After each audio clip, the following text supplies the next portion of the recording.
ಈ ದಿವಸ ಭಗವಂತನ ಶಿವರುದ್ರಾತ್ಮಕ ರೀತಿಯನ್ನು ನೋಡಿದ್ವಿ. ಶಾಂತ ಘೋರ ರೂಪಗಳೆರಡೂ ಈಶ್ವರನಿಗೆ ಸಹಜವಾದವು ಅನ್ನುವುದನ್ನು ಕಂಡವಿ. ಈಗ ಮುಂದಿನ ಪದ್ಯಗಳನ್ನು ನೋಡೋಣ. ಪ್ರಪಂಚವನ್ನು ಅವರು ಆಕುಂಚನ ಮತ್ತು ಪ್ರಪಂಚನ ಅಂತ ಎವರ್ ಎಕ್ಸ್ಪ್ಯಾಂಡಿಂಗ್ ಅಂಡ್ ಕಂಟ್ರಾಕ್ಟಿಂಗ್ ಯೂನಿವರ್ಸ್ ಅಂತ ಹೇಳ್ತಾರೆ. ಪ್ರಪಂಚ ವಿಸ್ತಾರವಾಗ್ತಾ ಹೋಗುತ್ತೆ. ನಿನ್ನೆ ಅದರ ಅರ್ಥವನ್ನು ಹೇಳಿದ್ದೆ. ಪಂಚ ಪಚ್ ವಿಸ್ತಾರೆ ಅನ್ನುವ ಧಾತುವಿನಿಂದ ಬಂದದ್ದು. ಪ್ರ ಅನ್ನುವ ಉಪಸರ್ಗ ಸೇರಿ ವಿಸ್ತಾರವಾಗಿ ಹರಡಿಕೊಂಡು ಹೋಗುವಂತಹದ್ದು ಅಂತ. ಪ್ರಪಂಚ ಅನ್ನೋದು ಬೆಳೆಯುವುದರ ಅರ್ಥವೇ ಅಂತ. ಹಾಗೆಯೇ ಅದು ಮತ್ತೆ ಕುಂಚಿತವಾಗುತ್ತಲೂ ಹೋಗುತ್ತೆ. ಬೀಜವೊಂದು ಮರವಾಗುತ್ತೆ. ಆ ಮರವು ಒಂದು ಬೀಜದಲ್ಲಿ ಕೇಂದ್ರೀಕೃತವಾಗುತ್ತೆ. ಮತ್ತೆ ಬೀಜ ಮರವಾಗುತ್ತೆ.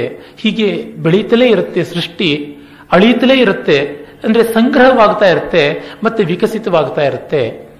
ಇದನ್ನ ಆಧುನಿಕ ವಿಜ್ಞಾನ ತನ್ನ ಎವರ್ ಎಕ್ಸ್ಪ್ಯಾಂಡಿಂಗ್ ಅಂಡ್ ಕಂಟ್ರಾಕ್ಟಿಂಗ್ ಯೂನಿವರ್ಸ್ ಅಂತ, ಆಸಿಲೇಟಿಂಗ್ ಸಿಸ್ಟಮ್ ಆಫ್ ಯೂನಿವರ್ಸ್ ಅಂತೆಲ್ಲ ಹೇಳ್ತಾರೆ.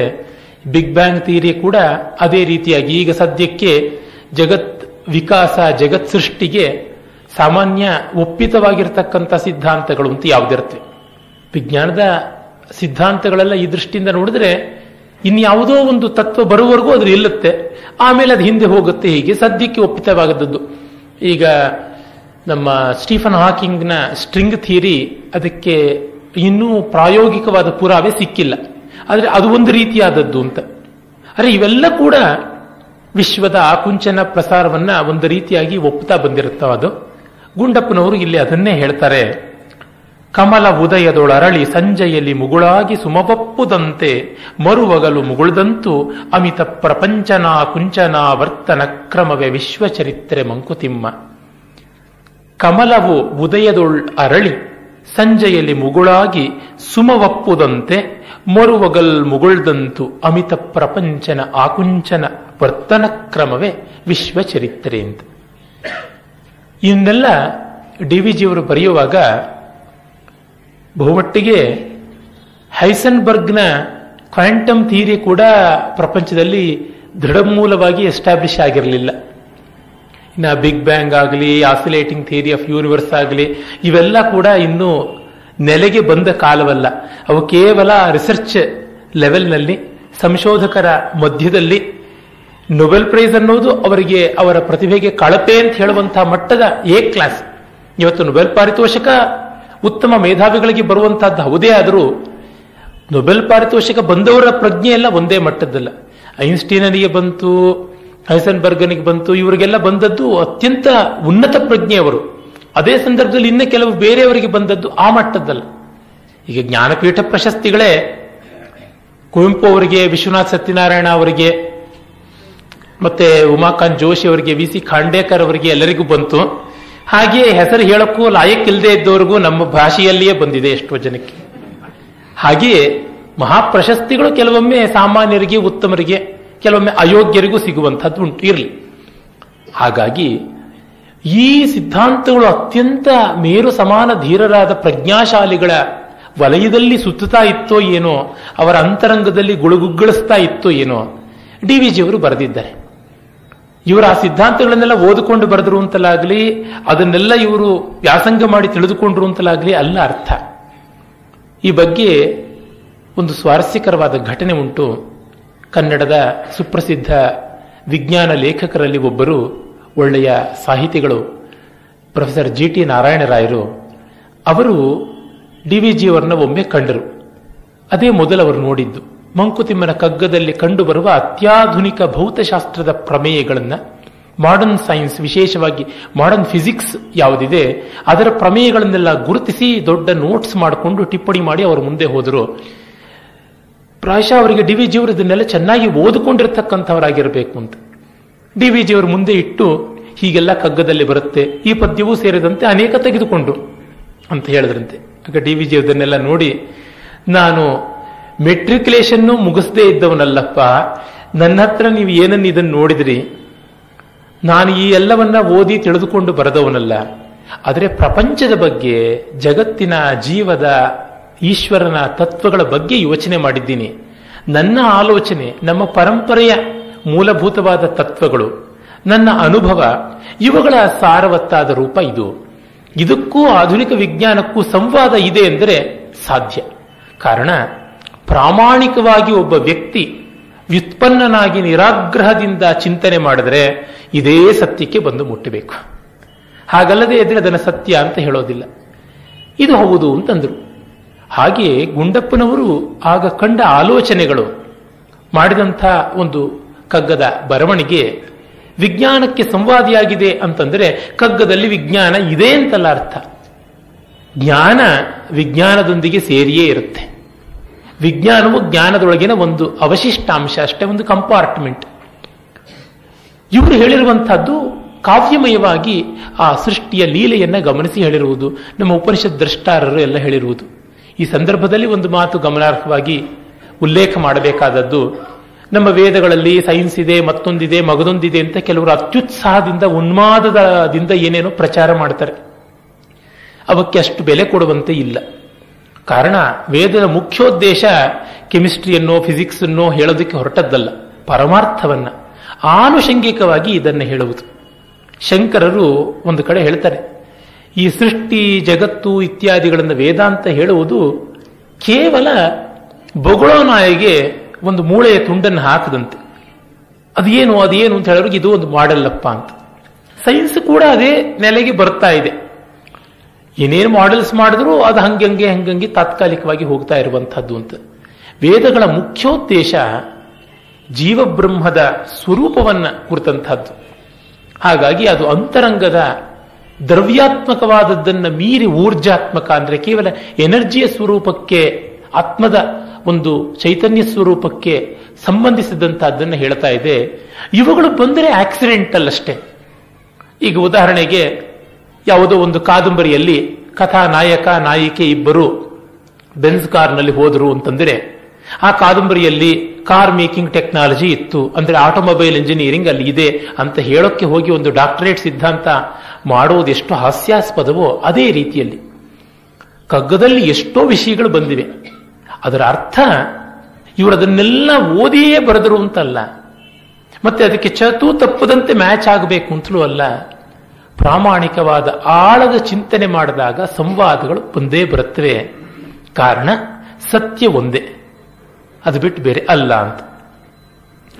ಮುಂದೆ ಈಚಿನ ವರ್ಷಗಳಲ್ಲಿ, ಅಂದರೆ 90ರ ದಶಕದ ಆರಂಭದಲ್ಲಿ ಫ್ರಿಜೋ ಕಾಪ್ರಾ ಆತನ ಟಾವ್ ಆಫ್ ಫಿಸಿಕ್ಸ್ ಬರೆದ, ಮತ್ತೆ ಟರ್ನಿಂಗ್ ಪಾಯಿಂಟ್ ಬಂತು. ಈ ತರದ ಪುಸ್ತಕದಲ್ಲಿ ಆತನು ನೊಬೆಲ್ ಲಾರಿಯೇಟೇನೆ. ಈ ಡಾನ್ಸಿಂಗ್ ಯೂನಿವರ್ಸ್ನ ಬಗ್ಗೆ ತುಂಬ ವಿಶೇಷವಾದಂತಹ ಸಂಶೋಧನೆಗಳನ್ನು ಆಗಿರುವುದನ್ನು ತೋರಿಸ್ತಾನೆ. ಅಂದರೆ ಮತ್ತೆ ಅದು ಆತ ನಮ್ಮ ಪ್ರತಿಭಿಜ್ಞಾ ಶೈವ ದರ್ಶನದ ನಟರಾಜನ ತಾಂಡವಕ್ಕೆ, ವೇದಾಂತದ ಈ ಒಂದು ಬ್ರಹ್ಮ ವೈಭವಕ್ಕೆ ಸಂಬಂಧಪಟ್ಟಿರುವಂತಹದ್ದನ್ನು ಹೇಳ್ತಾ ಬರ್ತಾನೆ. ಬೌದ್ಧ ದರ್ಶನ, ವೇದಾಂತ ದರ್ಶನ, ಇವುಗಳಿಂದ ಎಲ್ಲ ಬೇಕಾದಷ್ಟು ಉಲ್ಲೇಖ ಮಾಡ್ತಾನೆ. ಅಲ್ಲಿ ಕಗ್ಗವನ್ನೇ ಓದ್ತಾ ಇದೀವ ಅಂತ ಅನಿಸುವಂತೆ ಸಂವಾದ ಕಾಣಿಸುತ್ತೆ. ಮುಂದೆ ಅವರು ಸತ್ಯದ ಬಗ್ಗೆ ಹೇಳ್ತಾರೆ. ಸತ್ಯವೆಂಬುದದೇನು ಬ್ರಹ್ಮಾಂಡ ತಾಂಡವದಿ, ನೃತ್ಯವೇ ಸತ್ಯವಲ ಕಡಲ್ ಅಲೆಯ ಬಾಳುಳ್, ಮಿಥ್ಯೆ ಎಂಬುದೇ ಮಿಥ್ಯೆ ಜೀವನಾಟಕ ಸತ್ಯ, ಕೃತ್ಯವದು ಬೊಮ್ಮನದು ಮಂಕುತಿಮ್ಮ. ಸತ್ಯವೆಂಬುದದೇನು ಬ್ರಹ್ಮಾಂಡ ತಾಂಡವದಿ. ಈ ಬ್ರಹ್ಮಾಂಡ ತಾಂಡವದಲ್ಲಿ ಯಾವುದು ಸತ್ಯವಲ್ಲ, ಎಲ್ಲವೂ ಸತ್ಯವೇ. ಅದೇ ಸಂದರ್ಭದಲ್ಲಿ ಸತ್ಯ ಅಂದರೆ ಯಾವುದು ಅನುಭವೈಕ ಗಮ್ಯವೋ ಅದು ಸತ್ಯ, ಯಾವುದು ನಾಮರೂಪಗಳಿಂದ ಬದಲಾಗುತ್ತೋ ಅದು ಮಿಥ್ಯಾ ಅಂತ. ತುಂಬ ಜನ ಶಂಕರರ ಮೇಲೆ ಒಂದು ದೊಡ್ಡ ಗೂಬೆಯನ್ನು ಕೂಡಿಸ್ತಾರೆ. ಈ ಜಗತ್ತನ್ನ ಮಿಥ್ಯಾ ಅಂತ ಅಂದು ಅವರು ತುಂಬಾ ದೊಡ್ಡ ಅಪಕಾರ ಮಾಡಿಬಿಟ್ರು ಅಂತ. ಪ್ರಾಯಶಃ ಈ ಕೂಗನ್ನ ಮೊದಲು ಎಪ್ಪಿಸಿದವರು ಪ್ರಫುಲ್ಲಚಂದ್ರ ರೇ, PC ರೇ ಅವರು. ತುಂಬಾ ದೊಡ್ಡ ಮೇಧಾವಿಗಳು, ಸಸ್ಯಶಾಸ್ತ್ರಾದಿಗಳನ್ನ, ರಸಾಯನಶಾಸ್ತ್ರವನ್ನೆಲ್ಲ ತುಂಬಾ ಚೆನ್ನಾಗಿ ವ್ಯಾಸಂಗ ಮಾಡಿದವರು. ಬಹಳ ಹಿಂದೆನೆ ಭಾರತೀಯ ವಿಜ್ಞಾನದ ಬಗ್ಗೆ ಬರೆದವರು. ಆಗ 19ನೇ ಶತಮಾನದಲ್ಲಿ ಪಾಶ್ಚಾತ್ಯರ ಒಂದು ಭೌತಿಕ ವಿಜ್ಞಾನ ಪ್ರಗತಿಯನ್ನ ಕಂಡು ವ್ಯಾಮೋಹಿತರಾಗಿ ಅನೇಕ ಭಾರತೀಯರು ಒಂದಿಷ್ಟು ಕೀಳರಿಮೆಗೆ ತುತ್ತಾದರು. ಅದರ ಫಲವಾಗಿ ನಮ್ಮಲ್ಲಿ ಆಕಾಶ ನೋಡುವ ಬುದ್ಧಿ ಬಂತು, ಜಗತ್ತೆಲ್ಲ ಮಾಯೆ ಅಂತೆಲ್ಲ ಹೇಳಿಬಿಟ್ಟಿದನುವೆ ಸಾಕು ಮಾಡೋ ಜನ್ಮ, ಸಾಕು ಮಾಡೋ ಅಂತ ಹೇಳುವಂತ ಒಂದು ವೈರಾಗ್ಯ ಬಂತು, ಪೌರುಷ ಪ್ರಜ್ಞೆ ಇರಲಿಲ್ಲ ಅಂತ ಹೇಳಿಕೊಂಡು ನಮ್ಮ ಪರಂಪರೆಯ ಕೆಲವು ಅಂಶಗಳ ಸ್ವಾರಸ್ಯವನ್ನು ತಿಳ್ಕೊಳ್ಳಕ್ಕಾಗದೆ ನಿರಾಕರಿಸಿದ್ರು. ಅವರಿಗೆ ಆಗ್ರಹ ಇರಲಿಲ್ಲ, ಒಂದು ಕೀಳರಿಮೆ ಇತ್ತು. ಈಚಿನ ಕೆಲವು ದುರ್ಬುದ್ಧಿಜೀವಿಗಳು ಯಾರಿದ್ದಾರೆ ಅವರು ಮತ್ತೆ ಶಂಕರರನ್ನ ಗೂಬೆ ಕೂಡಿಸೋದಕ್ಕೆ ಹೋಗಿದ್ದಾರೆ. ಅವರಿಗೆ ಕೀಳರಿಮೆಯಲ್ಲ, ಬಂದಿರುವಂತಹದ್ದು ಅಹಂಕಾರ. ಶಂಕರರು ಜಗತ್ತನ್ನ ಮಿಥ್ಯಾ ಅಂತಂದ್ರು ಅನ್ನೋದು ಮಾರ್ಕ್ಸಿಸ್ಟ್ ಡೈಲೆಕ್ಟಿಕಲ್ ಕ್ರಿಟಿಸಿಸಂ ದೃಷ್ಟಿಯಿಂದ ನೋಡಿದಾಗ ಜಗತ್ತು ಸತ್ಯವಾದದ್ದು ಅಂತ. ಅದಕ್ಕೆ ಕೇಳುವುದಿಷ್ಟೇ, ಇವರ ಸತ್ಯದ ಸ್ವರೂಪ ಏನು? ನಾಮರೂಪಗಳಿಂದ ಬದಲಾವಣೆ ಆಗುವುದು. ಈಗ ನೀರು ಸತ್ಯ ಅಂತಂದ್ರೆ ನೀರು ಆವಿ ಆದ ತಕ್ಷಣ ನೀರು ಏನಾಯಿತು? ಆವಿಯಾಗಿ ಬದಲಾಯಿತು. ಅಂದ್ರೆ ನೀರು ಎಲ್ಲಿಗೆ ಹೋಯಿತು? ಆವಿಯೇ ಅದು ನೀರು ಅಲ್ಲಪ್ಪ. ನೀರಿನ ರೂಪ ಏನು? ನೀರಿನ ಫಿಸಿಕಲ್ ಪ್ರಾಪರ್ಟೀಸ್ ಯಾವುದೂ ಇಲ್ವಲ್ಲ. ನೀನು ಅದನ್ನು ಹೇಗೆ ಉಗಿಯನ್ನ ಸ್ಟೀಮನ್ನ ನೀನು ನೀರು ಅಂತಂತೀಯ? ನೀರು ಮತ್ತೆ ಕೆಳಗಿನ ಟೆಂಪರೇಚರ್ಗೆ ಬಂತು, ಕೆಳಗಿನ ಒಂದು ಶೈತ್ಯಕ್ಕೆ ಬಂದಾಗ ಅದು ಘನೀಕೃತವಾಗುತ್ತೆ, ಮಂಜುಗಡ್ಡೆ ಆಗುತ್ತೆ. ಅದಕ್ಕೊಂದು ಆಕಾರ ಬಂತು, ಮೊದಲು ಆಕಾರ ಇರಲಿಲ್ಲ. ಮತ್ತೆ ಅದಕ್ಕೆ ಹೆಸರು ಬೇರೆ ಆಯಿತು, ಮಂಜುಗಡ್ಡೆ ಅಂತ. ಫಿಸಿಕಲ್ ಪ್ರಾಪರ್ಟಿ ಬೇರೆ ಆಯಿತು. ವಾಟರ್ ಫೈಂಡ್ಸ್ ಇಟ್ಸ್ ಲೆವೆಲ್ ಅಂತ. ಮಂಜುಗಡ್ಡೆ ಇಟ್ಟರೆ ಅದರ ಲೆವೆಲ್ ಅನ್ನು ಏನ್ ಫೈಂಡ್ ಮಾಡುತ್ತೆ? ಸ್ಟೀಮ್ ಯಾವ ಲೆವೆಲ್ ಫೈಂಡ್ ಔಟ್ ಮಾಡುತ್ತೆ? ಅಲ್ಲ. ಅಂದ್ರೆ ಏನಾಯ್ತು? ಪ್ರಾಪರ್ಟೀಸ್ ಬದಲಾವಣೆ ಆಯಿತು. ಗುಣ ಬದಲಾವಣೆ ಆದರೆ ಸ್ವರೂಪದಲ್ಲಿ ಬದಲಾವಣೆ ಇದೆ ಅಂತ ಹೇಳ್ಬೇಕಲ್ವಾ? ಇಲ್ಲ, ಬದಲಾವಣೆ ಇಲ್ಲ ಅಂದ್ರೆ ನೀನು ಮೊದಲು ಹೇಳಿದ್ದೇನು? ನಾಮರೂಪಾತ್ಮಕವಾಗಿ ಅದಿರುತ್ತೆ ಅಂತ. ಈಗ ನೋಡಿದ್ರೆ ಬೇರೆ ತರ ಹೇಳ್ತಾ ಇದೆಯಲ್ಲ. ಅಂದ್ರೆ ಏನ್ ಹೇಳಬೇಕು? ನೀರು ಅನ್ನುವುದು ವಸ್ತುತ H2O ಅಂತಷ್ಟೇನೆ. H2O ಅನ್ನೋದೇನು? ಅದಕ್ಕೊಂದು ಆಕಾರ ಇದೆಯೇ? ಇಲ್ಲ. ಎಲೆಕ್ಟ್ರಾನ್ಗೆ ಆಕಾರವನ್ನು ಯಾರೂ ಕಂಡವರಿಲ್ಲ. ಆಕಾರ ಇಲ್ಲ ಅಂದ್ರೆ ರೂಪ ಇಲ್ಲ. ರೂಪ ಇಲ್ಲ ಅಂದ್ರೆ ನಾಮವು ಅದನ್ನು ಆಶ್ರಯಿಸಿ ಇರಬೇಕಾಗಿಲ್ಲ. ನೀನು ಕೊಟ್ಟಿದ್ದಷ್ಟೇನೆ. ನೀರಿಗೆ ಜರ್ಮನ್ನಲ್ಲಿ ವಾಸರ್ ಅಂತ ಕರೀತಾರೆ, ಗ್ರೀಕ್ನಲ್ಲಿ ಹೈಡ್ರೋಮ್ ಅಂತ ಕರೀತಾರೆ, ಲ್ಯಾಟಿನ್ನಲ್ಲಿ ಅದಕ್ಕೆ ಅಕ್ವಮ್ ಅಂತ ಕರೀತಾರೆ. ಆದರೆ ನೀರಿಗೇನಾದ್ರೂ ಬದಲಾವಣೆ ಬಂತ? ಯಾವ ಹೆಸರಿಂದ ಕರೆದ್ರೂ ಅದಕ್ಕೆ ಬದಲಾವಣೆ ಬರಲಿಲ್ಲ. ನೀವು ಹೇಳೋದಕ್ಕೆ ಪರಮಾರ್ಥದ ಒಂದು ರೂಪ ಇಲ್ಲ ಅಂತಾದರೆ ಮತ್ತೆ ಏನಿದೆ? ಇಲ್ಲಿರ್ತಕ್ಕಂಥದ್ದಷ್ಟೇ ನಾಮರೂಪಗಳೆಲ್ಲ, ನಮ್ಮ ತಲೆಯಲ್ಲಿರುವಂಥದ್ದು ಅಂತ ಗೊತ್ತಾಗುತ್ತೆ. ಅದನ್ನ ಶಂಕರರು ಹೇಳಿ, ಯಾವುದು ಎನ್ನ ವ್ಯಭಿಚರಿತಿ ನಾಮ್ನಾ ರೂಪೇಣ, ನಾಮರೂಪಗಳಿಂದ ಯಾವುದು ಬದಲಾವಣೆ ಹೊಂದುವುದಿಲ್ಲವೋ ಅದನ್ನ ಸತ್ಯ ಅಂತಂದರು ಅಂತ. ಇವತ್ತು ಮಾಡರ್ನ್ ಫಿಸಿಕ್ಸ್ ನಲ್ಲಿ ಕೂಡ ಅದನ್ನೇ ಒಪ್ಪುತ್ತಾರೆ. Energy can neither be created nor destroyed, matter can neither be created nor destroyed, and energy and matter are interchangeable ಅಂತ ಎಲ್ಲವನ್ನ ಒಪ್ಪಿಕೊಂಡಿದ್ದಾರೆ. ಮ್ಯಾಟರ್ನ ಆಕಾರ ಏನು? ಯಾರು ಹೇಳಕ್ಕಾಗಲ್ಲ. ಮ್ಯಾಟರ್ನ ಮ್ಯಾನಿಫೆಸ್ಟೇಷನ್ಸ್ ಹೇಳಬಹುದು. ಎಂಥ ಫಿಸಿಕ್ಸ್ನವ್ರು ಬಂದರೂ ಅವ್ರಿಗೊಂದು ಸುಲಭವಾದ ಪ್ರಶ್ನೆ ಕೇಳಬಹುದು. You can't have a book on matter, you can have book on properties of matter. Properties of matter ಅಂದ್ರೆ ಮ್ಯಾಟರ್ ಅಲ್ಲ ಅಂತಾಯ್ತು. ಗಣೇಶನ ಗುಣಗಳು ಗಣೇಶ ಅಲ್ಲ. ಗಣೇಶ ಆ ಗುಣಗಳಿಗಿಂತ ಇನ್ನು ಸ್ವಲ್ಪ ಭಿನ್ನವಾಗಿಯೇ ಇರ್ತಾನೆ. ಅತ್ಯತಿಷ್ಠ ದಶಾಂಗುಲಂ. ನಾವು ಇಂಥವ್ರ ಮಕ್ಕಳು, ಇಂಥ ವಯಸ್ಸು ನಮ್ಮದು, ಇಂಥ ಒಂದು ನಮ್ಮ ಸಾಮಾಜಿಕ ಆರ್ಥಿಕ ವ್ಯವಹಾರ ಉಂಟು ಅಂತಂದ್ರೆ ಅದಕ್ಕಿಂತ ಭಿನ್ನವಾದ ನಾವು ಯಾವಾಗಲೂ ಇದ್ದೀವಿ. ಅದು ನಿಜವಾದ ನಮ್ಮದು. ಹೀಗೆ ಪ್ರತಿ ಕ್ಷಣದಲ್ಲೂ ಕೂಡ ನಾಮರೂಪಗಳಿಂದ ವ್ಯಭಿಚರಿತವಾಗದ ಒಂದು ಸತ್ಯದತ್ತ ಬೆರಳು ತೋರಿಸ್ತಾ ಇದೆ. ಆದರೆ ಅದು ಏನು ಅಂತ ಹೇಳೋಕ್ಕಾಗ್ತಾ ಇಲ್ಲ ಅಂತ ಗೊತ್ತಾಗ್ತಾ ಇದೆ. ಅದು ನಮ್ಮ ಅನುಭವಕ್ಕೆ ಮಾತ್ರ ಬರ್ತಾ ಇದೆ ಅಂತ ಗೊತ್ತಾಗಿದೆ. ಅದನ್ನ ಶಂಕರರು ಹೇಳಿದ್ರು. ಇದನ್ನ ಮಾಡರ್ನ್ ಫಿಸಿಕ್ಸ್ ಈಗ ದಯನೀಯವಾಗಿ ಒಪ್ಪಿಕೊಂಡಿದೆ. ಅಂದರೆ ಏನರ್ಥ? ಶಂಕರರಿಗೆ ಮಾಡರ್ನ್ ಫಿಸಿಕ್ಸ್ನ ಸರ್ಟಿಫಿಕೇಟ್ ಬೇಕಿಲ್ಲ. ಆದರೆ ಭಾರತೀಯ ಜ್ಞಾನ ಪರಂಪರೆ ಭೌತಶಾಸ್ತ್ರಕ್ಕಿಂತ ಮಿಗಿಲಾದ ದೃಷ್ಟಿಯಿಂದ ಮೂಲಭೂತ ವಿಚಾರಗಳಲ್ಲಿ ಯೋಚನೆ ಮಾಡಿತ್ತು. ದೇಶ ಕಾಲಗಳ ದೃಷ್ಟಿಯಿಂದ ಯೋಚನೆ ಮಾಡಿತ್ತು. ವಸ್ತುತಃ ದೇಶ ಕಾಲಗಳ ಮೇಲೆ ಎಲ್ಲ ನಿಂತಿರುವಂತಹದ್ದಾಗಿದೆ. ಕಗ್ಗದ ಬಗ್ಗೆ ಅರ್ಥ ಮಾಡಿಕೊಳ್ಳೋಕೆ ಮುಂಚೆ ನಾವು ದೇಶ ಕಾಲಗಳ ಬಗ್ಗೆ ನೋಡಬೇಕು. ದೇಶಕಾಲ ಅಂದ್ರೆ ಅನುವಾದ ಮಾಡಿ ಇಂಗ್ಲಿಷಲ್ಲಿ ಹೇಳೋದಿದ್ರೆ ಸ್ಪೇಸ್ ಅಂಡ್ ಟೈಮ್ ಅಂತ ಹೇಳ್ಬೋದು. ಎಲ್ಲ ಪದಾರ್ಥಗಳು ಇರುವುದು ಎಲ್ಲಿ? ಎಲ್ಲ ಮ್ಯಾಟರ್ ಇರುವುದು ಎಲ್ಲಿ? ವಸ್ತು, ದೇಶದಲ್ಲಿ, ಸ್ಪೇಸಲ್ಲಿ. ಎಲ್ಲ ಘಟನೆಗಳು, ಕ್ರಿಯೆಗಳು ನಡೆಯುವುದು ಎಲ್ಲಿ? ಕಾಲದಲ್ಲಿ. ಈಗ ಕಾಲಾಧೀನವಾಗಿ ಕ್ರಿಯೆಗಳು ಇವೆ, ದೇಶಾಧೀನವಾಗಿ ವಸ್ತುಗಳು ಇವೆ. ಈ ದೇಶ ಕಾಲಗಳು ಬೆರೆತಿ ಇರೋದ್ರಿಂದಲೇ time is the 4th dimension ಅಂತಂದ್ರು. ಉದ್ದ, ಅಗಲ, ಆಳಗಳನ್ನ 3 ಡೈಮೆನ್ಷನ್, 3 ಆಯಾಮಗಳು ಅಂತಂದ ಮೇಲೆ ಕಾಲವನ್ನು 4ನೇ ಆಯಾಮ ಅಂದ್ರು. ಇವು ಬಿಡಿಸಲಾಗದಂತೆ ಇದೆ, ಹಾಗಾಗಿ ಸ್ಪೇಸ್ ಟೈಮ್ ಕಾಂಟಿನಮ್ ಅಂತ ಕೂಡ ಕರೆದ್ರು. ಇರಲಿ, ಅದರಿಂದ ಏನು ನಮಗೆ ಗೊತ್ತಾಗ್ತಾ ಇದೆ? ದೇಶಕಾಲಗಳು ಅನ್ಯೋನ್ಯಾಶ್ರಿತ. ಆ ಅನ್ಯೋನ್ಯಾಶ್ರಯದಿಂದಲೇ ಅವು ಪರಮಾರ್ಥ ಅಲ್ಲ. ಉದಾಹರಣೆಗೆ ದೇಶ ಅಂದ್ರೆ ಏನು, ಸ್ಪೇಸ್ ಅಂದ್ರೆ ಏನು?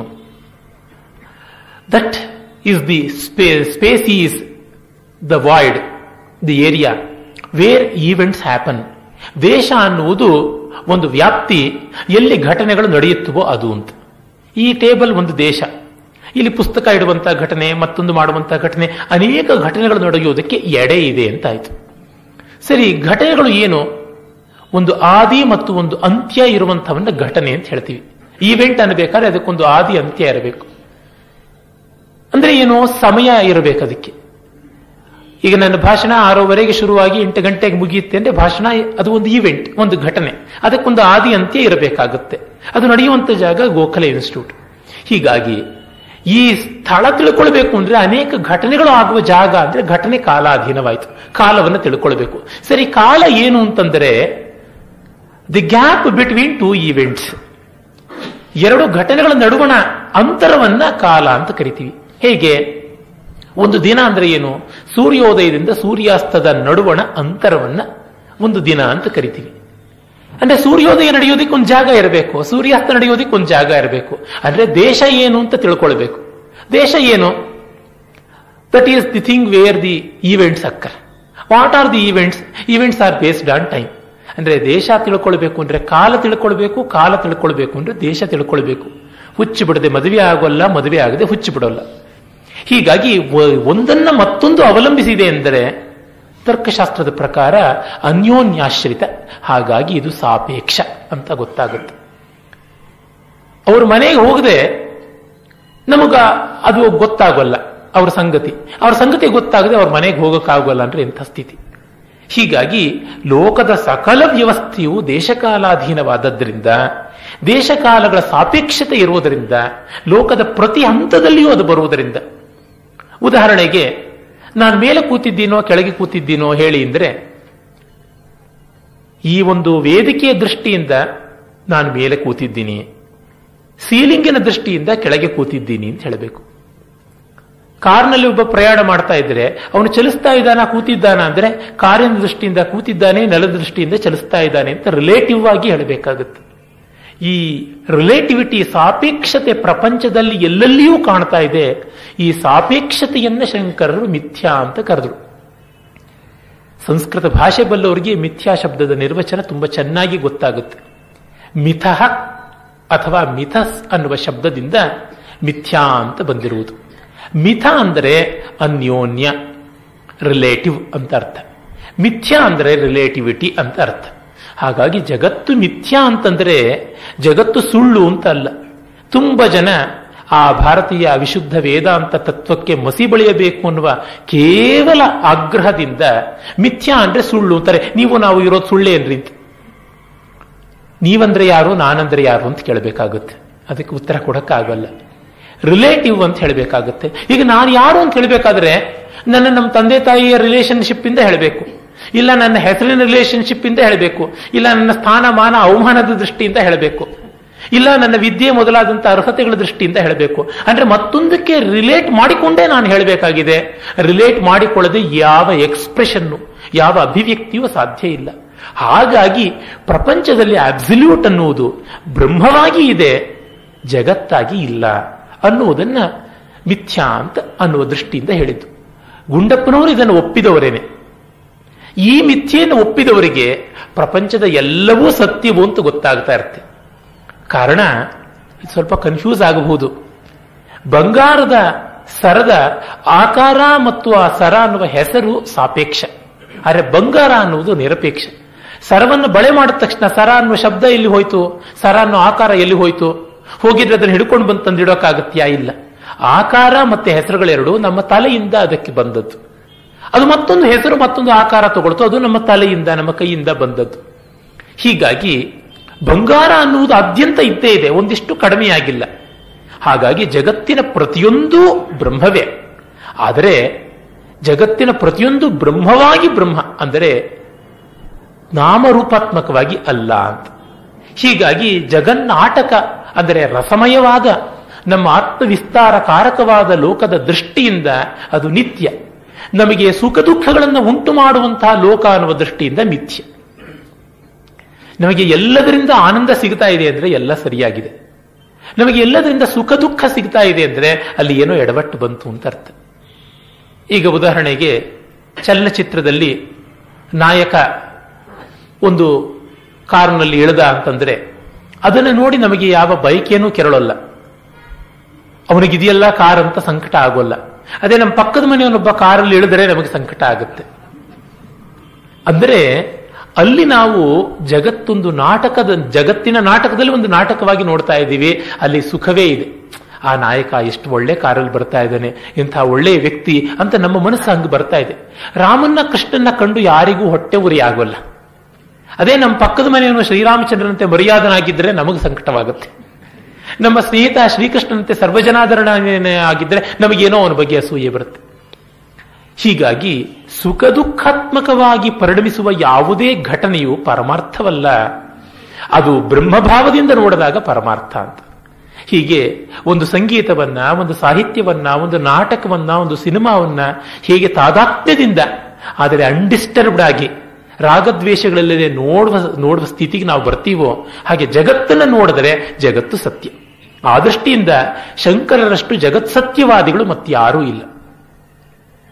ಇನ್ನು ಮಿಕ್ಕವರೇ ಜಗನ್ಮಿಥ್ಯಾವಾದಿಗಳು ಅಂತ ಹೇಳಬೇಕು. ಯಾಕೆಂದ್ರೆ ಜಗತ್ತು ಈಶ್ವರನಿಗೆ ಅಧೀನ ಅಂತ. ಶಂಕರರು ಹಾಗೆ ಹೇಳೋರು, ಜಗತ್ತು ಬ್ರಹ್ಮವಾಗಿ ಪರಿಪೂರ್ಣವಾಗಿ ಇರುವಂತಹದ್ದು ಅಂತ ಹೇಳ್ತಾರೆ. ಆ ದೃಷ್ಟಿಯಿಂದಲೇ ಗುಂಡಪ್ಪನವರು ಕೂಡ ಸತ್ಯವೆಂಬುದದೇನು ಬ್ರಹ್ಮಾಂಡ ತಾಂಡವದಿ, ಈ ಬ್ರಹ್ಮಾಂಡದ ಆನಂದ ನಾಟ್ಯದಲ್ಲಿ ಯಾವುದು ಸತ್ಯ ಯಾವುದು ಸತ್ಯ ಅಲ್ಲ, ನೃತ್ಯವೇ ಸತ್ಯವಲ್ಲ ಕಡಲಲೆಯ ಬಾಳು, ಕಡಲಿನ ಅಲೆಯ ಕುಣಿತದಲ್ಲಿ ಅದರ ಕುಣಿತವೇ ಸತ್ಯವಾಗಿದೆ. ಮಿಥ್ಯೆ ಎಂಬುದೇ ಮಿಥ್ಯೆ. ಮಿಥ್ಯೆ ಎನ್ನುವುದು ಪರಮಾರ್ಥತಃ ಇಲ್ಲ, ನಮ್ಮ ಮಿಸ್ನೋಮರ್ ಅಷ್ಟೆ. ಕೆಲವು ಇವನ್ನ ಇಂಗ್ಲಿಷ್ನಲ್ಲಿ ಆಪ್ಟಿಕ್ ಪರ್ವರ್ಷನ್ಸ್ ಅಂತ ಕರೀತಾರೆ, ಇಲ್ಯೂಷನ್ಸ್ ಅಂತಲೂ ಕರೀತಾರೆ. ದೃಷ್ಟಿಯ ಆಭಾಸಗಳು, ತೋರಿಕೆಗಳು ಅಂತ. ಒಂದು ಚಿತ್ರ ಅದನ್ನ ಒಂದು ದೃಷ್ಟಿಯಿಂದ ನೋಡಿದ್ರೆ ಮುದುಕಿಯ ಚಿತ್ರವಾಗಿ ಕಾಣುತ್ತೆ, ಮತ್ತೊಂದು ದೃಷ್ಟಿಯಿಂದ ನೋಡಿದ್ರೆ ದೃಷ್ಟಿಯಿಂದ ನಾವೇನು ಹಿಂಗೆ ತಿರುಗಿಸಿ ನೋಡ್ಬೇಕಾಗಿಲ್ಲ, ಅಲ್ಲಿಯೇ ಇರುತ್ತೆ ಹುಡುಗಿಯ ಚಿತ್ರ. ಕೆಲವರಿಗೆ ಮುದುಕಿಯ ಚಿತ್ರ ಮಾತ್ರ ಕಾಣಿಸ್ತಾ ಇರುತ್ತೆ, ಹುಡುಗಿಯ ಚಿತ್ರ ಕಾಣಿಸೋದೇ ಇಲ್ಲ. ಇನ್ನೊಂದು ಚಿತ್ರ ಎರಡು ಮುಖಗಳು ಎದುರು ಬದಲಾಗಿರುವಂತೆ ಕಾಣಿಸುತ್ತೆ, ಮಧ್ಯದಲ್ಲಿ ಒಂದು ಫ್ಲವರ್ ವಾಸ್ ಇರುವಂತೆ ಕಾಣಿಸುತ್ತೆ. ಕೆಲವರಿಗೆ ಫ್ಲವರ್ ವಾಸ್ ಮಾತ್ರ ಕಾಣಿಸುತ್ತೆ, ಎರಡು ಮುಖಗಳು ಕಾಣಿಸಲ್ಲ. ಅಯ್ಯೋ ನೋಡ್ರಿ ಸ್ವಲ್ಪ ಸರಿಯಾಗಿ ಕಣ್ಬಿಟ್ಟು ಅಂತಂತೀವಿ. ಹೇಗೆ ನೋಡೋದು? ನಾವೇ ಬದಲಾಯಿಸಿಕೊಳ್ಬೇಕು. ಬದಲಾಯಿಸಿಕೊಂಡ್ರೆ ಅದು ಸರಿಯಾಗಿ ಕಾಣುತ್ತೆ. ಹೀಗೆ ನಾವು ನೋಡುವ ದೃಷ್ಟಿಯನ್ನ ಬದಲಾಯಿಸಿಕೊಂಡ್ರೆ ಅದು ವಸ್ತುವಿನಲ್ಲೂ ಮಾಡಿಕೊಳ್ಳುವ ಬದಲಾವಣೆ ಅಲ್ಲ, ನಮ್ಮ ಕಣ್ಣೊಳಗೂ ಮಾಡಿಕೊಳ್ಳುವ ಬದಲಾವಣೆ ಅಲ್ಲ, ನಮ್ಮ ಅಂತರಂಗದ ಸಂವೇದನೆಯಲ್ಲಿ ಮಾಡಿಕೊಳ್ಳುವ ಬದಲಾವಣೆ. ದೇಹದ ಬದಲಾವಣೆ ಅಲ್ಲ, ನೋಡುವ ವಸ್ತುವಿನ ಬದಲಾವಣೆ ಅಲ್ಲ, ನೋಡುವ ರೀತಿಯ ಬದಲಾವಣೆ ಅಷ್ಟೇ. ಅಂದರೆ ದ್ರಷ್ಟುವಿನಲ್ಲಿ ಬದಲಾವಣೆ, ದೃಶ್ಯದಲ್ಲಿ ಬದಲಾವಣೆ ಅಲ್ಲ, ದರ್ಶನದ ಅಪ್ರೋಚಿನಲ್ಲಿ ಬದಲಾವಣೆ ಮಾಡಿಕೊಂಡ್ರೆ ಸಂಪೂರ್ಣವಾಗಿ ಸರಿಯಾಗುತ್ತೆ. ಹಾಗೆ ಪ್ರಪಂಚದಲ್ಲಿರುವ ಸ್ವಾರಸ್ಯವನ್ನು ಕಂಡಾಗ ಜೀವನಾಟಕ ಸತ್ಯ, ಜೀವನ ಮಿಥ್ಯ. ಜೀವನ ಒಂದು ನಾಟಕವಾದಾಗ, ನಾಟಕ ಅಂದ್ರೆ ಕಳಪೆಯ ಅರ್ಥದಲ್ಲಲ್ಲ, ಬೂಟಾಟಿಕೆ ಎನ್ನುವ ಅರ್ಥದಲ್ಲ, ಅದು ಲೀಲೆ ರಸಾತ್ಮಕವಾದದ್ದು ಅನ್ನುವ ಅರ್ಥದಲ್ಲಿ ಅದು ಸತ್ಯ. ಈ ಕೃತ್ಯ ಬ್ರಹ್ಮನದು ಅಂತ. ಮುಂದೆ ಧರ್ಮದ ಲಕ್ಷಣವನ್ನ, ಡೆಫಿನಿಷನ್ ಅನ್ನ ಕೊಡ್ತಾರೆ. ಇದು ಕಗ್ಗದ ಅತ್ಯಂತ ಮುಖ್ಯ ಪದ್ಯಗಳಲ್ಲಿ ಒಂದು, 98ನೆಯ ಪದ್ಯ. ವಕ್ರ ರುಜುಮಿಶ್ರ ಜಗವದರ ಶೋಧನೆ ಧರ್ಮ, ಪ್ರಕೃತ ಧ್ವನಿ ಮಿಶ್ರವಾದ ರಡುಗೆ ರಾಗ, ವ್ಯಾಕೃತದಿನ ಅವ್ಯಾಕೃತ ಆದಿಸತ್ವಕ್ಕೆ ನಿನ್ನ ಜಾಗೃತಿಪ ಮತಿ ಧರ್ಮ ಮಂಕುತಿಮ್ಮ. ವಕ್ರ ರುಜು ಮಿಶ್ರ ಜಗವು, ಅದರ ಶೋಧನೆ ಧರ್ಮ.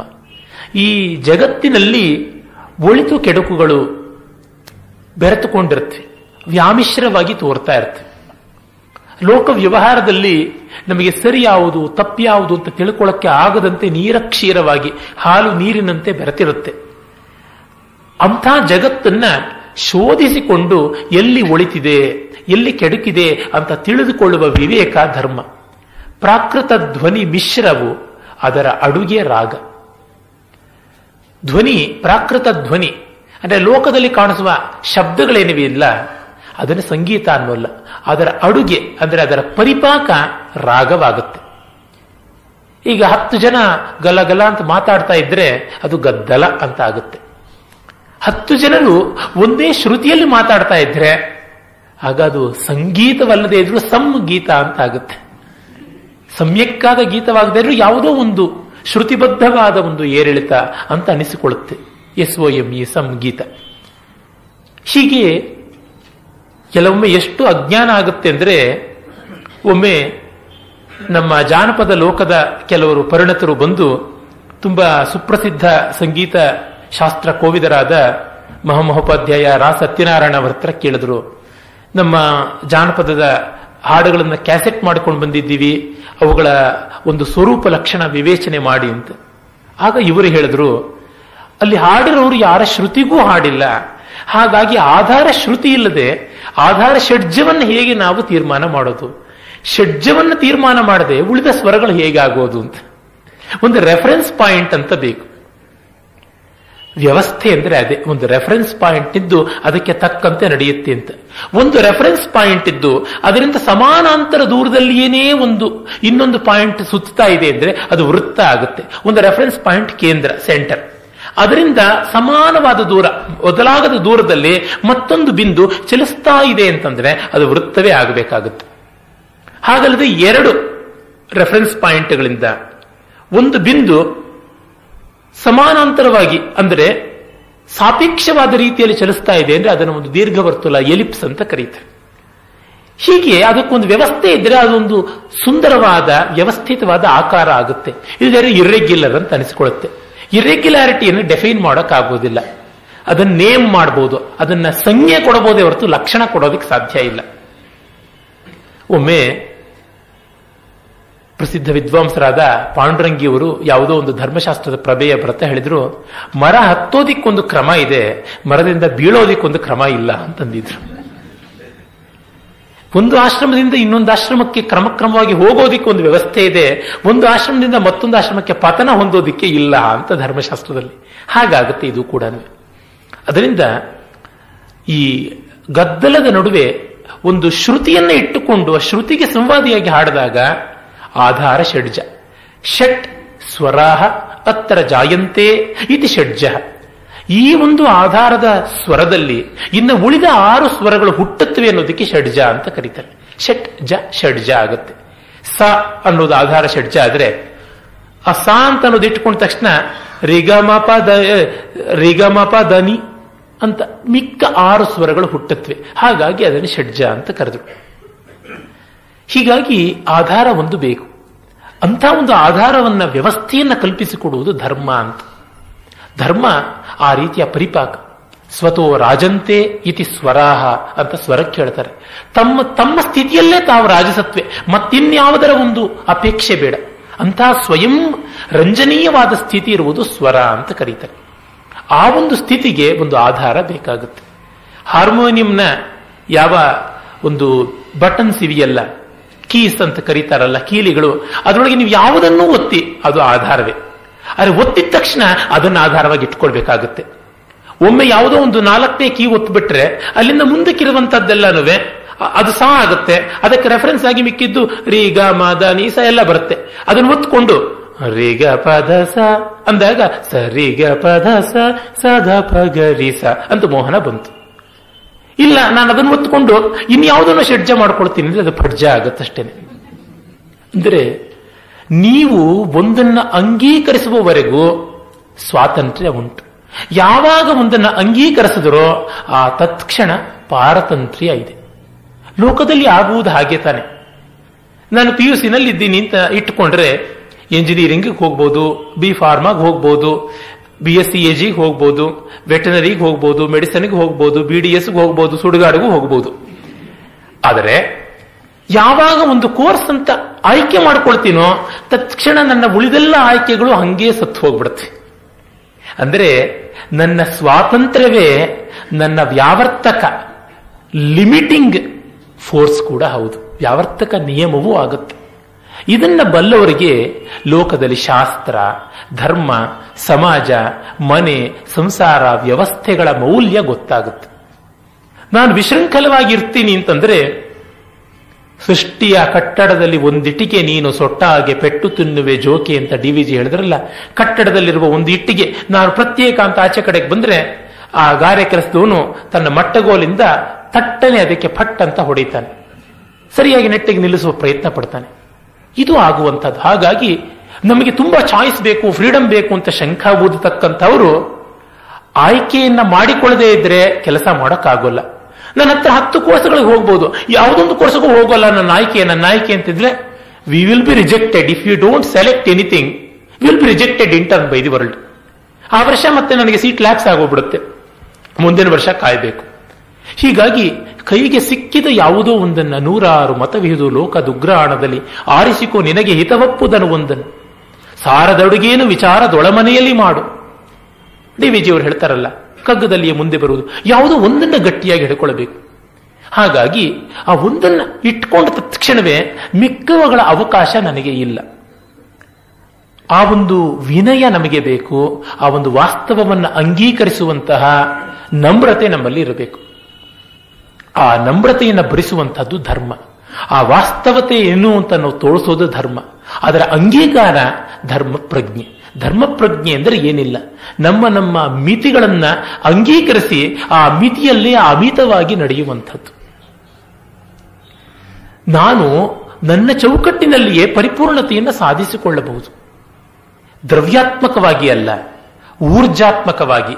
ಅಂದ್ರೆ not in terms of matter but in terms of energy ಅಂತ. ಹೇಗೆ? ನಾನು ಯಾವುದೋ ಒಂದು ಬಾಯಿ ಹಾಡುಗಾರಿಕೆ ಸಂಗೀತ ಕಲಿತೆ, ವೋಕಲ್ ಮ್ಯೂಸಿಕ್. ಅಯ್ಯೋ, ನನಗೆ ವೀಣೆಯನ್ನು ಕಲಿಯೋಕ್ಕಾಗಲಿಲ್ವಲ್ಲ ಅಂದ್ರೆ, ವೀಣೆಯಲ್ಲಿ ನುಡಿಸುವಂತ ಎಲ್ಲಾ ಕಲ್ಯಾಣಿ, ಮೋಹನ, ಜಂಜೂಟಿ ಎಲ್ಲವನ್ನ ನಾನು ಕಂಠದಲ್ಲಿ ಕಲಿಯಬಹುದಲ್ವಾ? ಅಲ್ಲಿಗೆ ವೀಣೆಯ ಮಾಧ್ಯಮಕ್ಕಿಂತ ಭಿನ್ನವಾದ ಕಂಠದ ಮಾಧ್ಯಮದಲ್ಲಿ ಅದೇ ರಾಗಸಿದ್ಧಿಯನ್ನು ಹೊಂದಬಹುದು ಅಂತಾಯ್ತು. ಅಯ್ಯೋ, ನಾನು ಕರ್ನಾಟಕ ಸಂಗೀತವನ್ನೇ ಕಲಿಯಲಿಲ್ವಲ್ಲ ಅಂತಂದ್ರೆ, ಹಿಂದೂಸ್ತಾನಿ ಸಂಗೀತವನ್ನು ಕಲಿತರೆ ಆಯ್ತು. ಅದೇ ನೀವು ಇಲ್ಲಿ ಕಲ್ಯಾಣಿ ಅಂತೀರಾ, ಅಲ್ಲಿ ಯಮನ್ ಅಂತೀರಾ, ಇಲ್ಲಿ ಹಿಂದೋಳ ಅಂತೀರಾ, ಅಲ್ಲಿ ಮಾಲ್ಕೌನ್ಸ್ ಅಂತೀರಾ, ಇಲ್ಲಿ ದ್ವಿಜಾವಂತಿ ಅಂತೀರಾ, ಅಲ್ಲಿ ಜೈಜಯವಂತಿ ಅಂತೀರಾ. ಅಷ್ಟೇ, ಹೆಸರಿನಲ್ಲಿ ಮಾತ್ರ ವ್ಯತ್ಯಾಸ, ಒಂದೇ ಅಲ್ವಾ ಅಂತ. ಇಲ್ಲ, ನನಗೆ ಭಾರತೀಯ ಸಂಗೀತವನ್ನೇ ಕಲಿಯೋಕ್ಕಾಗಲಿಲ್ಲ, ವೆಸ್ಟರ್ನ್ ಮ್ಯೂಸಿಕ್ ಅಂದ್ರೆ ಅಲ್ಲಿ ಕೂಡ ಇರ್ತಕ್ಕಂಥದ್ದು 7 ಸ್ವರಗಳು, ಇಲ್ಲಿಯೂ ಕೂಡ 7 ಸ್ವರಗಳು ಇರ್ತಕ್ಕಂಥದ್ದು. ಅಲ್ಲಿಯೂ ಕೂಡ ಬರುವಂತಹದ್ದು ಇದೇ ನಾದ, ಇದೇ ಲಯ, ಇದೇ ತಾಳ, ಇದೇ ಧಾತು. ಹೀಗೆ ಈ ರೀತಿಯಾದ ಮೌಲ್ಯಾತ್ಮಕವಾಗಿ ವ್ಯಾಲ್ಯೂ ಓರಿಯೆಂಟೆಡ್ ಆಗಿ ಏಕತೆ ಅನ್ನುವುದಿರುತ್ತೆ. ನನಗೆ ಸಂಸ್ಕೃತ ಸಾಹಿತ್ಯ ಓದೋಕ್ಕಾಗಲಿಲ್ಲ ಅಂದ್ರೆ ಯಾವುದಾದ್ರೂ ಸಾಹಿತ್ಯ ಓದಿ ಅಂತಃ ಪರಿಪಾಕ ಪಡೆಯೋಕ್ಕಾಯ್ತಲ್ಲ. ಈ ದೃಷ್ಟಿಯಿಂದ ನಮ್ಮ ಬಂದ ಅವಕಾಶಗಳನ್ನ ಸಂಪೂರ್ಣವಾಗಿ ಆತ್ಮವಿಕಾಸಕ್ಕೆ ವ್ಯವಸ್ಥೆ ಮಾಡಿಕೊಂಡು ಒಪ್ಪಿಕೊಂಡು ಬೆಳೆಯುವುದನ್ನ ಸ್ವಧರ್ಮ ಅಂತ ಕರೀತಾರೆ. ನಮ್ಮ ಕೈನಲ್ಲಿ ಆದದ್ರೊಳಗೆ ನಾವು ಸಾಧಿಸುವಂತಹದ್ದು. ಎಷ್ಟೋ ಜನಕ್ಕೆ ಏನೆಲ್ಲ ತಿಳ್ಕೊಳ್ಳೋಕ್ಕಾಗೋದಿಲ್ಲ, ಜಗತ್ತು ಬಹಳ ವಿಸ್ತಾರವಾದದ್ದು, ನಮ್ಮ ಶಕ್ತಿಗಳು ತುಂಬಾ ಕಡಿಮೆ. ಪ್ರಸಿದ್ಧವಾದಂತಹ ನಾಲಂದ ವಿಶ್ವವಿದ್ಯಾಲಯ ಬಿಹಾರದಲ್ಲಿ ಇತ್ತಲ್ಲ, ನ ಅಲಂ ದದಾತಿ ಇತಿ ನಾಲಂದ ಅಂತ. ಸ್ವಲ್ಪ ಕೊಡೋದಿಲ್ಲ ಇದು ಅಂತ ಅದರ ಹೆಸರು, ಅನಂತವಾದದ್ದು ಕೊಡುತ್ತೆ ಅಂತ.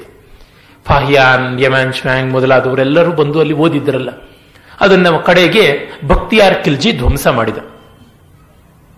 ಅದನ್ನ ನಮ್ಮ ಹಿಸ್ಟರಿ ಪುಸ್ತಕಗಳು ಬರೆಯೋದಿಲ್ಲ, ಬರೆದರೆ ಸೆಕ್ಯುಲರಿಸಂಗೆ ಮಹಾ ಅಪಚಾರ ಆಗಿಬಿಡುತ್ತೆ. ಬಕ್ತಿಯಾರ್ ಖಿಲ್ಜಿ ಅಲ್ಲಿದ್ದ ಗ್ರಂಥಗಳನ್ನ 6 ತಿಂಗಳು ಸುಟ್ಟ ಅಂತ ಬರುತ್ತೆ. ರತ್ನಗಂಜಕ, ರತ್ನ ಮಹೋದದಿ ಮೊದಲಾದಂತಹ ಹೆಸರಿನಲ್ಲಿ 7, 9, 11 ಅಟ್ಟಾಲಿಕೆಗಳ ಸ್ಟೋರಿಡ್ ಬಿಲ್ಡಿಂಗ್ಸ್ ನಲ್ಲಿ ಲೈಬ್ರರಿಗಳಿದ್ದದ್ದು. ಅಲ್ಲಿ ಅನೇಕ ಲಕ್ಷ ಗ್ರಂಥಗಳಿದ್ದವು, ಸಾವಿರಾರು ವಿದ್ಯಾರ್ಥಿಗಳು ಓದ್ತಾ ಇದ್ರು. ಅದನ್ನು ಹಾಗೆ ಧ್ವಂಸ ಮಾಡಿದ್ದು. ಅದರ ಆ ಗೂಬೆಯನ್ನ, ಆ ಬೌದ್ಧ ವಿಶ್ವವಿದ್ಯಾಲಯವನ್ನ ಧ್ವಂಸ ಮಾಡಿದಂತಹ ಅಪಖ್ಯಾತಿಯ ಗೂಬೆಯನ್ನ ಸನಾತನ ಧರ್ಮದ ಮೇಲೆ ಕೂಡಿಸಿದ್ದಾರೆ. ಬಕ್ತಿಯಾರ್ ಖಿಲ್ಜಿ ಮಾಡಿದಂತ ರೆಕಾರ್ಡ್ಸ್ ನಮಗೆ ಕಣ್ಣು ಮುಂದೆ ಇದ್ರೂ ಕೂಡ ನಮ್ಮ ಸರ್ಕಾರಕ್ಕೆ ಟೆಕ್ಸ್ಟ್ ಬುಕ್ಗಳಿಗೆ ಅದರ ಬಗ್ಗೆ ಬರೋದಿಲ್ಲ. ಇರಲಿ, ಅಲ್ಲಿ ಭದ್ರಶೀಲ ಅಂತ ಕುಲಪತಿಯಾಗಿದ್ದ.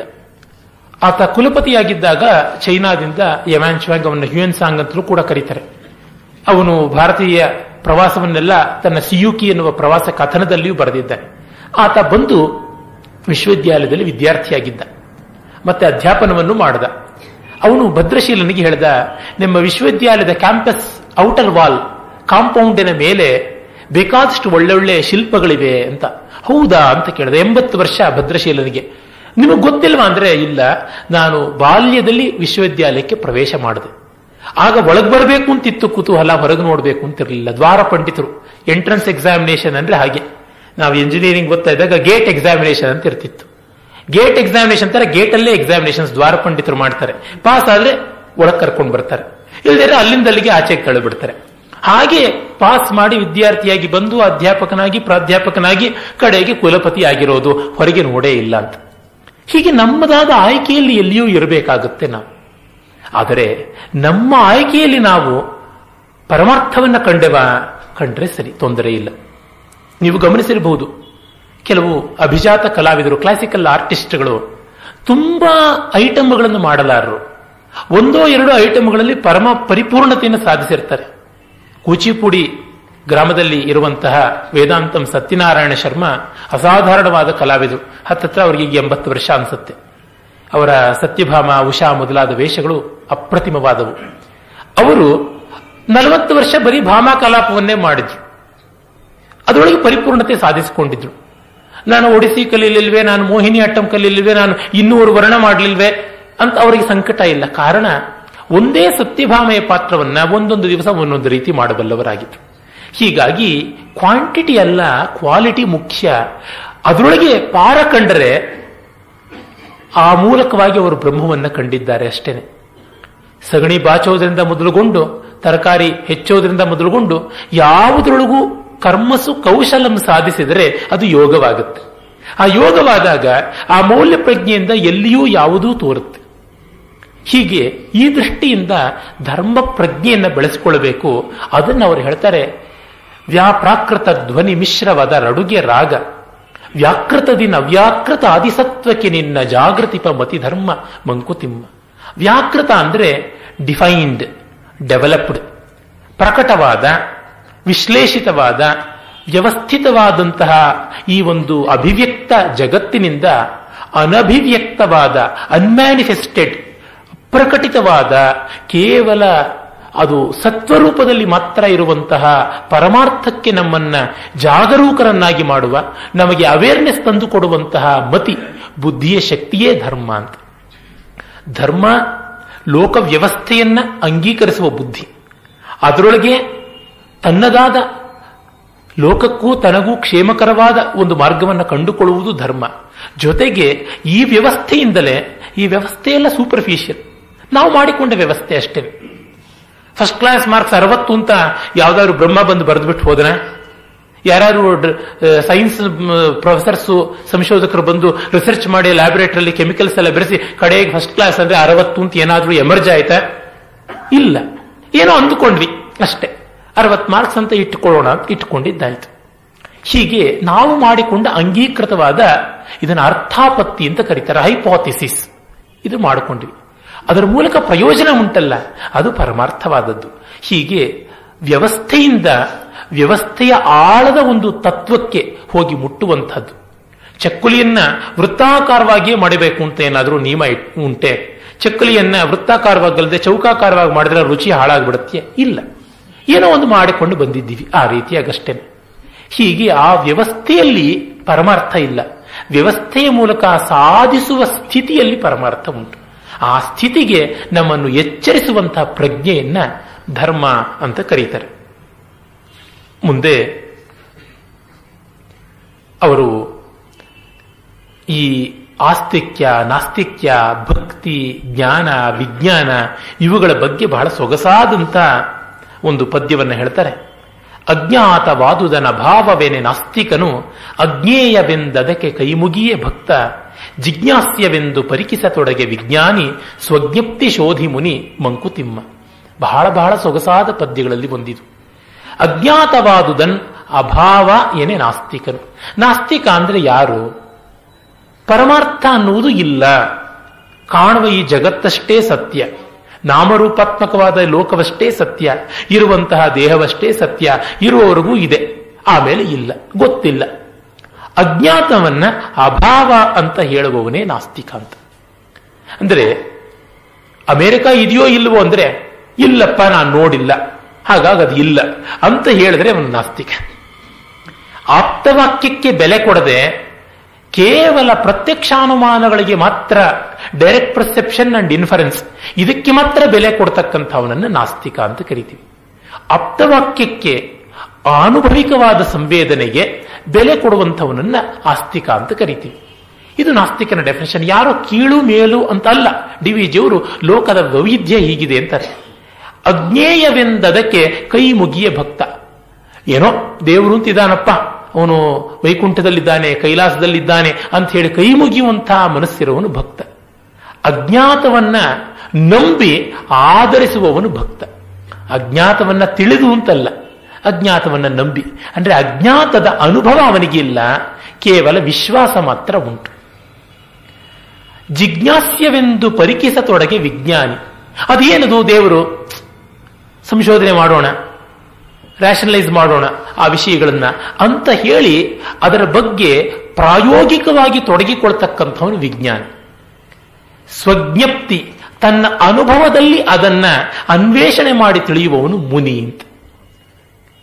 ಅಂದರೆ ನಾಸ್ತಿಕ ಒಂದು ತುದಿ, ಜ್ಞಾನಿಯವನು ಒಂದು ತುದಿ, ಮಧ್ಯದಲ್ಲಿ ಭಕ್ತ ಮತ್ತು ವಿಜ್ಞಾನಿ ಬರ್ತಾರೆ. ವಿಜ್ಞಾನಿಯಾದವನು ತನ್ನಿಂದ ಪ್ರತ್ಯೇಕವಾದ ಪ್ರಪಂಚವನ್ನು ಗ್ರಹಿಸಬಲ್ಲ, ತನ್ನ ಪ್ರಪಂಚವನ್ನು ತಾನು ಗ್ರಹಿಸಲಾರ. ಕಾರಣ ತ್ರಿಪುಟಿ ಅಂದರೆ ಅಬ್ಸರ್ವರ್, ಅಬ್ಸರ್ವ್ಡ್ ಅಂಡ್ ಅಬ್ಸರ್ವೇಷನ್, ದೃಕ್, ದೃಶ್ಯ, ದರ್ಶನ, ಈ ಮೂರರ ಪ್ರತ್ಯೇಕತೆಯಲ್ಲಿ ಕೆಲಸ ಮಾಡೋದಕ್ಕೆ ವಿಜ್ಞಾನಕ್ಕೆ ಸಾಧ್ಯ. ಯಾಕೆ? ವಿಜ್ಞಾನ ಅನ್ನುವುದು ವಿಶೇಷ ಜ್ಞಾನ, ಕ್ವಾಲಿಫೈಡ್ ನಾಲೆಡ್ಜ್, ವಿಶಿಷ್ಟಂ ಜ್ಞಾನಂ ವಿಜ್ಞಾನಂ. ಹಾಗಾಗಿ ಅದು ಈ ಒಂದು ಡೈಕಾಟಮಿಯಲ್ಲೇ ಕೆಲಸ ಮಾಡಬೇಕಾಗುತ್ತೆ.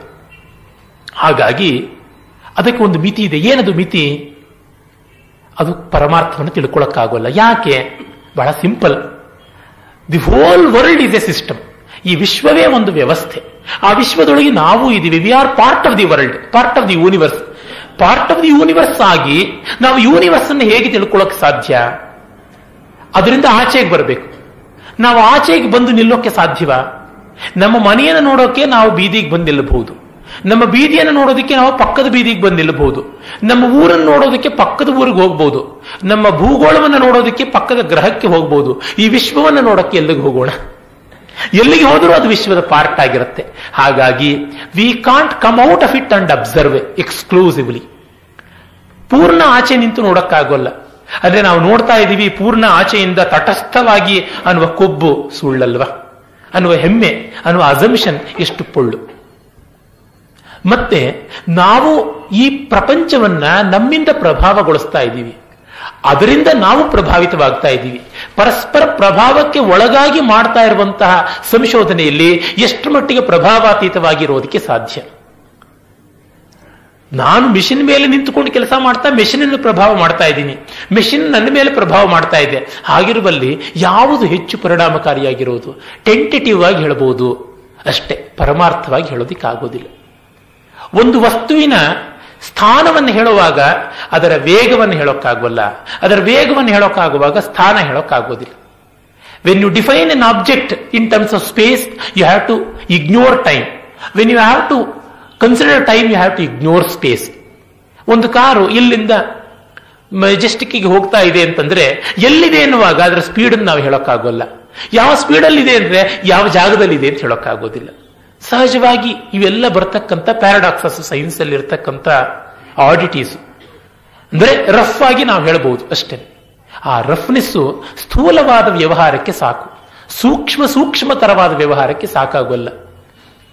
10 ಗ್ರಾಮಗಳ ವ್ಯತ್ಯಾಸ ಬಂದ್ರೆ ಸೌದೆ ತೂಕದಲ್ಲಿ, ಇಜ್ಜಲಿನ ತೂಕದಲ್ಲಿ ನಮಗೆ ದೊಡ್ಡ ಪ್ರಮಾದವಲ್ಲ, ಬಂಗಾರದ ತೂಕದಲ್ಲಿ ಸಾವಿರಾರು ರೂಪಾಯಿಗಳ ಪ್ರಮಾದವಾಗುತ್ತೆ. ಹಾಗಾಗಿ ಸಟಲ್ಟಿ ಬಂದಾಗ ಈ ಆರ್ಬಿಟ್ರೇಷನ್ಗಳು, ಗ್ರಾಸ್ ಆಗಿ ಮಾಡ್ತಕ್ಕಂತಹ ರೌಂಡಿಂಗ್ ಆಫ್ಗಳೆಲ್ಲ ನಡೆಯುವಂಥದ್ದಲ್ಲ. ಪರಮಾರ್ಥ ಆ ಸೂಕ್ಷ್ಮತೆ ಇದು. ಹಾಗಾಗಿ ವಿಜ್ಞಾನಿಗೂ ಅಲ್ಲಿಗೂ ಅವನಿಗಿರುವ ವ್ಯತ್ಯಾಸ. ಭಕ್ತ ಏನು? ಅಜ್ಞಾತವನ್ನ ಒಪ್ಪಿ ನಮಸ್ಕಾರ ಮಾಡ್ತಾನೆ. ಅವನಿಗೆ ಒಂದು ಡೇಂಜರ್ ಇದೆ. ಅಜ್ಞಾತವಾದದ್ದು ಅನುಭವಕ್ಕೆ ಬಂದಿಲ್ಲದಿರುವ ಕಾರಣ ಅವನ ನಂಬಿಕೆಯೇ ಸುಳ್ಳು ಆಗಬಹುದು, ಅವನ ನಂಬಿಕೆ ನಿಜವೂ ಆಗಬಹುದು. He is at risk. ಈ ದೃಷ್ಟಿಯಿಂದ ಎಲ್ಲ ಭಕ್ತಿ ಪಂಥಗಳು ಕೂಡ ಸಮಾನವಾದ ಅಪಾಯದಲ್ಲಿದೆ. ಅವರು ವಿಷ್ಣು ಭಕ್ತರಾಗಲಿ, ಶಿವಭಕ್ತರಾಗಲಿ, ಅಲ್ಲಾ ಭಕ್ತರಾಗಲಿ, ಯೆಹೋವಾ ಭಕ್ತರಾಗಲಿ, ಯಾರ್ಯಾರು ಭಕ್ತರಾದರೂ ಕೂಡ ನಮ್ಮ ಭಾರವನ್ನು ಬೇರೆಯವರ ಮೇಲೆ ಇಟ್ಟು ನೆಮ್ಮದಿಯಾಗಿ ಮಲಗ್ತೀವಿ ಅಂತ ಹೇಳೋಕ್ಕಾಗಲ್ಲ. ಕಾರಣ ಅವರು ತಮ್ಮ ಅನುಭವವನ್ನು ತಂದುಕೊಳ್ಳದ ಕಾರಣ, ಅವರ ಅನುಭವಕ್ಕೆ ಎಂದೂ ಒಳಗಾಗದೇ ಇರುವ ಕಾರಣ ಅವರ ನಂಬಿಕೆಗಳು they are always under the danger of challenge. ಆದರೆ ಆ ನಂಬಿಕೆಯ ಕಾರಣ ಅವರಿಗೆ ಒಂದು ಅಂತಃಸಮಾಧಾನ ಇರುತ್ತೆ. ಆ ಅಂತಃಸಮಾಧಾನದ ಕಾರಣ ಅವರಿಗೆ ಅನ್ವೇಷಣೆಗೆ ಬೇಕಾದ ಒಂದು ಸುಸ್ಥಿರವಾದ ಮನಸ್ಸಿರುತ್ತೆ, ಒಂದು ಸಮಾಹಿತವಾದಂತಹ ವಾತಾವರಣ ಇರುತ್ತೆ. ಹೀಗಾಗಿಯೇ ಭಕ್ತಿ ಎಂದಿಗೂ ಮೋಕ್ಷಕ್ಕೆ ಡೈರೆಕ್ಟ್ ಲಿಂಕ್ ಆಗೋದಿಲ್ಲ. ಅದು ಎಷ್ಟು ನಾನು ಬೇಕಾದ್ರೆ ಯಾವ ಸ್ಟ್ಯಾಂಪ್ ಪೇಪರ್ ಮೇಲೆ ಬೇಕಾದ್ರೂ ಬರೆದು ಕೊಡಬಲ್ಲೆ. ಕಾರಣ ಅದು ಒಂದು ನಂಬಿಕೆಯಾಗಿರುವುದರಿಂದ, ಜ್ಞಾನದಿಂದಲೇ ಇನ್ಯಾವುದರಿಂದಲೂ ಅಲ್ಲ. ಜ್ಞಾನ ಅನ್ನೋದು ಸಬ್ಜೆಕ್ಟಿವ್ ಆದ ಜ್ಞಾನ ಅಲ್ಲ, ಆಬ್ಜೆಕ್ಟಿವ್ ಆದಂಥದ್ದು. ಹೀಗಾಗಿ ಜ್ಞಾನಾನ್ಮುಕ್ತಿ ಜ್ಞಾನಾದೇವ ಕೈವಲ್ಯಂ ಅಂತ ಹೇಳುವುದಕ್ಕೆ ಅದೇ ಕಾರಣ. ಮತ್ತೆ ಮೋಕ್ಷ ಅನ್ನುವುದು ಹೊರಗಿನ ಸ್ಥಿತಿ ಏನೂ ಅಲ್ಲ, ನಾವು ಇದ್ದಲ್ಲಿಯೇ ನಮ್ಮ ದೃಷ್ಟಿಕೋನವನ್ನು ಬದಲಾಯಿಸಿಕೊಳ್ಳುವಂಥದ್ದಷ್ಟೇ. ಅವಿದ್ಯಾ ನಾಶವೇ ಮೋಕ್ಷ, ಅದು ಇಲ್ಲಿಯೇ ಇಹೈವ ಈಗಲೇ ಸಾಧ್ಯವಾಗುವಂತಹದ್ದು ಅಂತ. ಈ ದೃಷ್ಟಿಯಿಂದ ಅವರು ಈ ಸ್ತರಗಳನ್ನು ಹೇಳ್ತಾರೆ. ಅಂದ್ರೆ ಸುಮ್ಮನೆ ಭಕ್ತರಿಗಿಂತಲೂ ಎಷ್ಟೋ ಮೇಲಾಗಿರ್ತಾರೆ ಅನ್ನೋದನ್ನು ಕಂಡಾಗ ನಾವು ವಿಜ್ಞಾನವನ್ನ ಮೂದಲಿಸಿ ತಿರಸ್ಕರಿಸಿ ಮಾಡುವಂಥದ್ದು ಸರಿಯಲ್ಲ. ಯಾವ ಅಸ್ತಿತ್ವವನ್ನ, ಯಾವ ಸ್ಥಿತಿಯನ್ನು ತಿರಸ್ಕರಿಸಬಾರದು. ಕಾರಣ ಅವೆಲ್ಲ ಮೆಟ್ಟಿಲುಗಳು. ನಮ್ಮ ಮೆಟ್ಟಿಲುಗಳನ್ನು ನಾವು ಒಡೆದುಕೊಳ್ಳಬಾರದು. ಆದರೆ ಅವುಗಳಿಂದ ಪಡೆಯಬೇಕಾದ ಪ್ರಯೋಜನದ ಕಡೆಗೆ ನೋಡಬೇಕು.